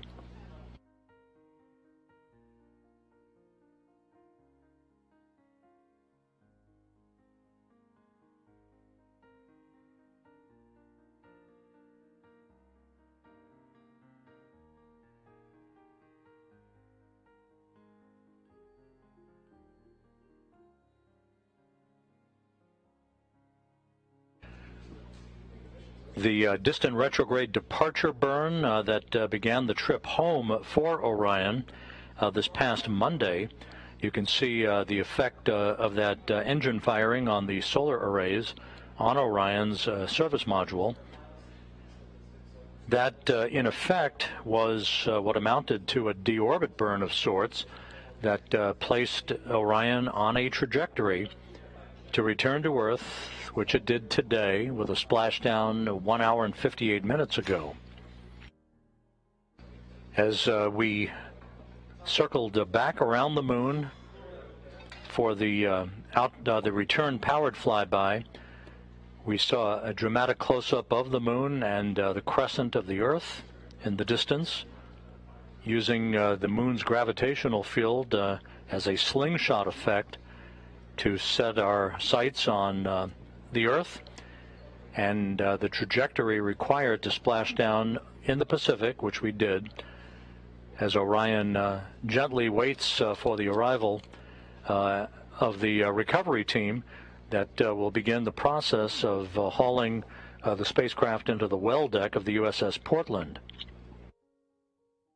And this was the view from the cabin camera looking upward out of the forward bay, basically the top of Orion, as the first chutes were deployed. These were the forward bay covered parachutes that in turn pulled out drogue chutes and then the three main parachutes to dramatically slow down Orion's descent back to Earth.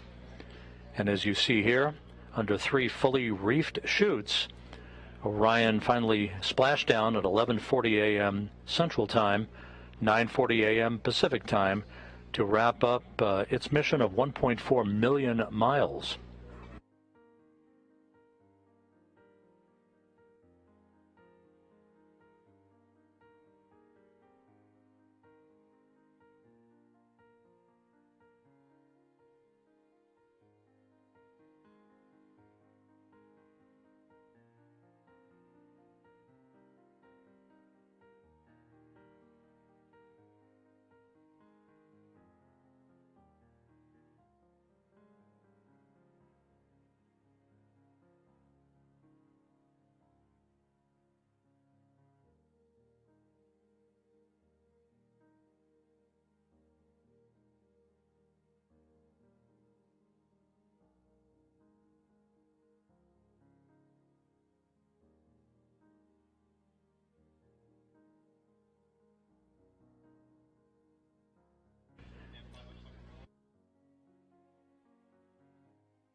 This is Mission Control Houston. Flight controllers here reporting back to Flight Director Judd Freeling that they have begun the power down of Orion systems, with everything looking good and data having been acquired.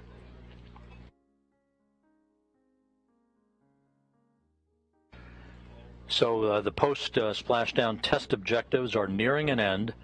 The vehicle is being powered down, and we should be a short time away from the point at which Flight Director Judd Freeling hands over the vehicle to the Exploration Ground Systems folks out in the Pacific.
We'll be heading back shortly to the USS Portland, but as you can see, the first contingent of the Navy boats are approaching the Orion spacecraft, which is in great shape following its high-speed entry and splashdown that occurred just over 2 hours ago. We're just minutes away from handing over the vehicle to the Exploration Ground Systems folks.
This is Mission Control Houston. Entry Flight Director Judd Freeling, who also was the Ascent Flight Director for Orion's launch aboard the Space Launch System 25.5 days ago, is addressing his team of flight controllers here in Mission Control.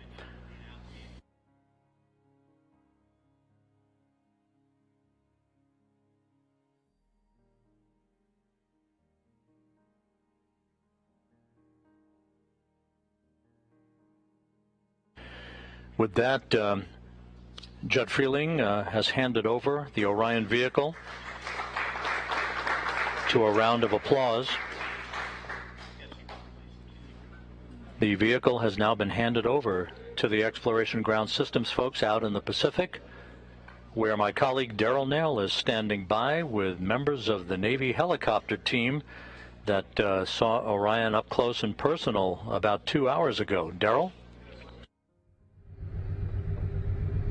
That's right, Robin. They were the first to see it. They picked up the heat signature as it came above the horizon, and they were the first to have a close-up look of the Orion crew module as it was in the water. I have with me, as you mentioned, 3 Navy pilots with the HSC-23 squadron in the Navy. They were flying the MH-60s, the Nighthawk helicopters. I've got Jacob Naylor, Jackson Cotney, and Gabe Weigelt. Thank you all for being here, and it's great to have you. Thanks for having us. Yeah, thank you. Well, tell me, first of all, this operation, for those who were watching earlier on, we saw your helicopters going around the area almost immediately after splashdown. Tell me about how you're able to do that, and then what unfolded for your mission. Yeah, so basically we have a FLIR camera mounted on the front of the helicopter and about 7 NASA personnel in the back. So while they're riding in the back, they're giving us azimuth and elevation angles to take a look at, and basically right away, even earlier than we expected, we picked up the capsule coming in. And so us 3 were the backup aircraft pilots, but we did hear it come over the radio that they had it captured right away. They have basically a FLIR that uses infrared, so it's seeing how hot that capsule is coming down. They caught it a whole way down, which was exactly what we needed for that engineering data. Easy to lock in on, right? At 5,000 degrees Fahrenheit, the bottom of the heat shield, that FLIR was just almost instantaneous as soon as that thing came above the horizon. Then you began capturing imagery, and we watched as the helicopters circled, and sometimes they were doing some pretty nice banks around the Orion crew module. What was that about, Jackson? Why did they take that path around Orion? Yeah, so the second part of the mission was to get a hazard analysis of the capsule, and then just engineering level fidelity data, like imagery from some of the photographers on board. And then we had another helicopter up that was testing out the new Angel beacon that the crews are going to wear eventually when the capsule does come down. So that all deals with our primary mission set of search and rescue, which is what we're hoping to do in the next, in Artemis 2, is to actually pull the astronauts from the capsule via the hoist. Right. And so you guys were also using data from the Sasquatch team. We just interviewed them and heard about the great work that they did in predicting where that debris field would be coming down, 26 different pieces as the crew module was getting its parachutes out and everything. Using that data, how accurate was it for you, and how did it help you fly around the area? So there was actually one of the NASA personnel in the back had a tablet which had the debris field on top of it, and as time goes on, that debris field could get a little smaller and smaller, and so they helped give us headings and guidances on where to turn and where to get the aircraft to avoid any of that debris field coming down and hitting us in the head on the helicopter. So yeah, right. And successful. You guys were looked great out there at sea, surrounding the capsule, flying, in fact, at sometimes very closely. We saw you hover. I don't know what the feet was, but it looked pretty close to the ocean surface. Probably about 50 feet above, just so that the photographers could get good data. And then we were kept safe by Emily and her team. The whole Sasquatch team helped us with the footprints so that we knew where we could fly, so that we'd be safe. Where does this rank for you guys in terms of your mission? I mean, you're young fellas, so you don't have your call signs yet, which eventually you'll get that. But being a part of this mission, it's very different, right? The civilian nature, where most DoD missions are not of that nature. So, where does it rank in terms of you? What kind of what was it like for you? It's absolutely amazing, and certainly a career highlight for us up until this point. Yeah, we were still just in the backup aircraft, but just being able to just support these awesome pilots that were out there with us. We had therapist and Ripper and Stapler and James. All of them did such a great job. So we're just really excited that this is both exciting for us and kind of plants that seed to be exciting for everyone else watching, and excited for the next mission with astronauts in it. So.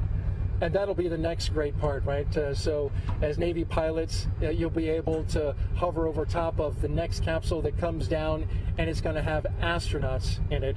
Briefly describe what you imagine that would be like.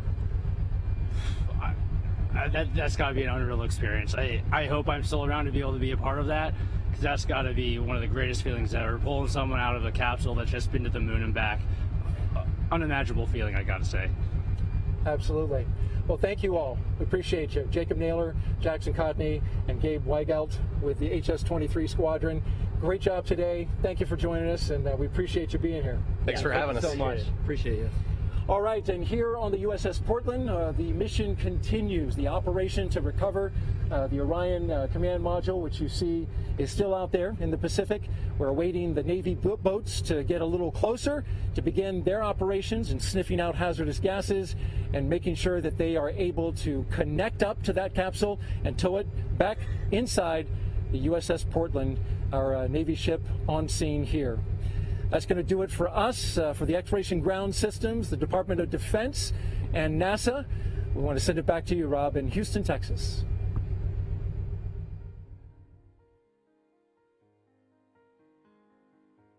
Thank you, Daryl, and magnificent job out there on the USS Portland, and the work is just beginning out there, as you heard.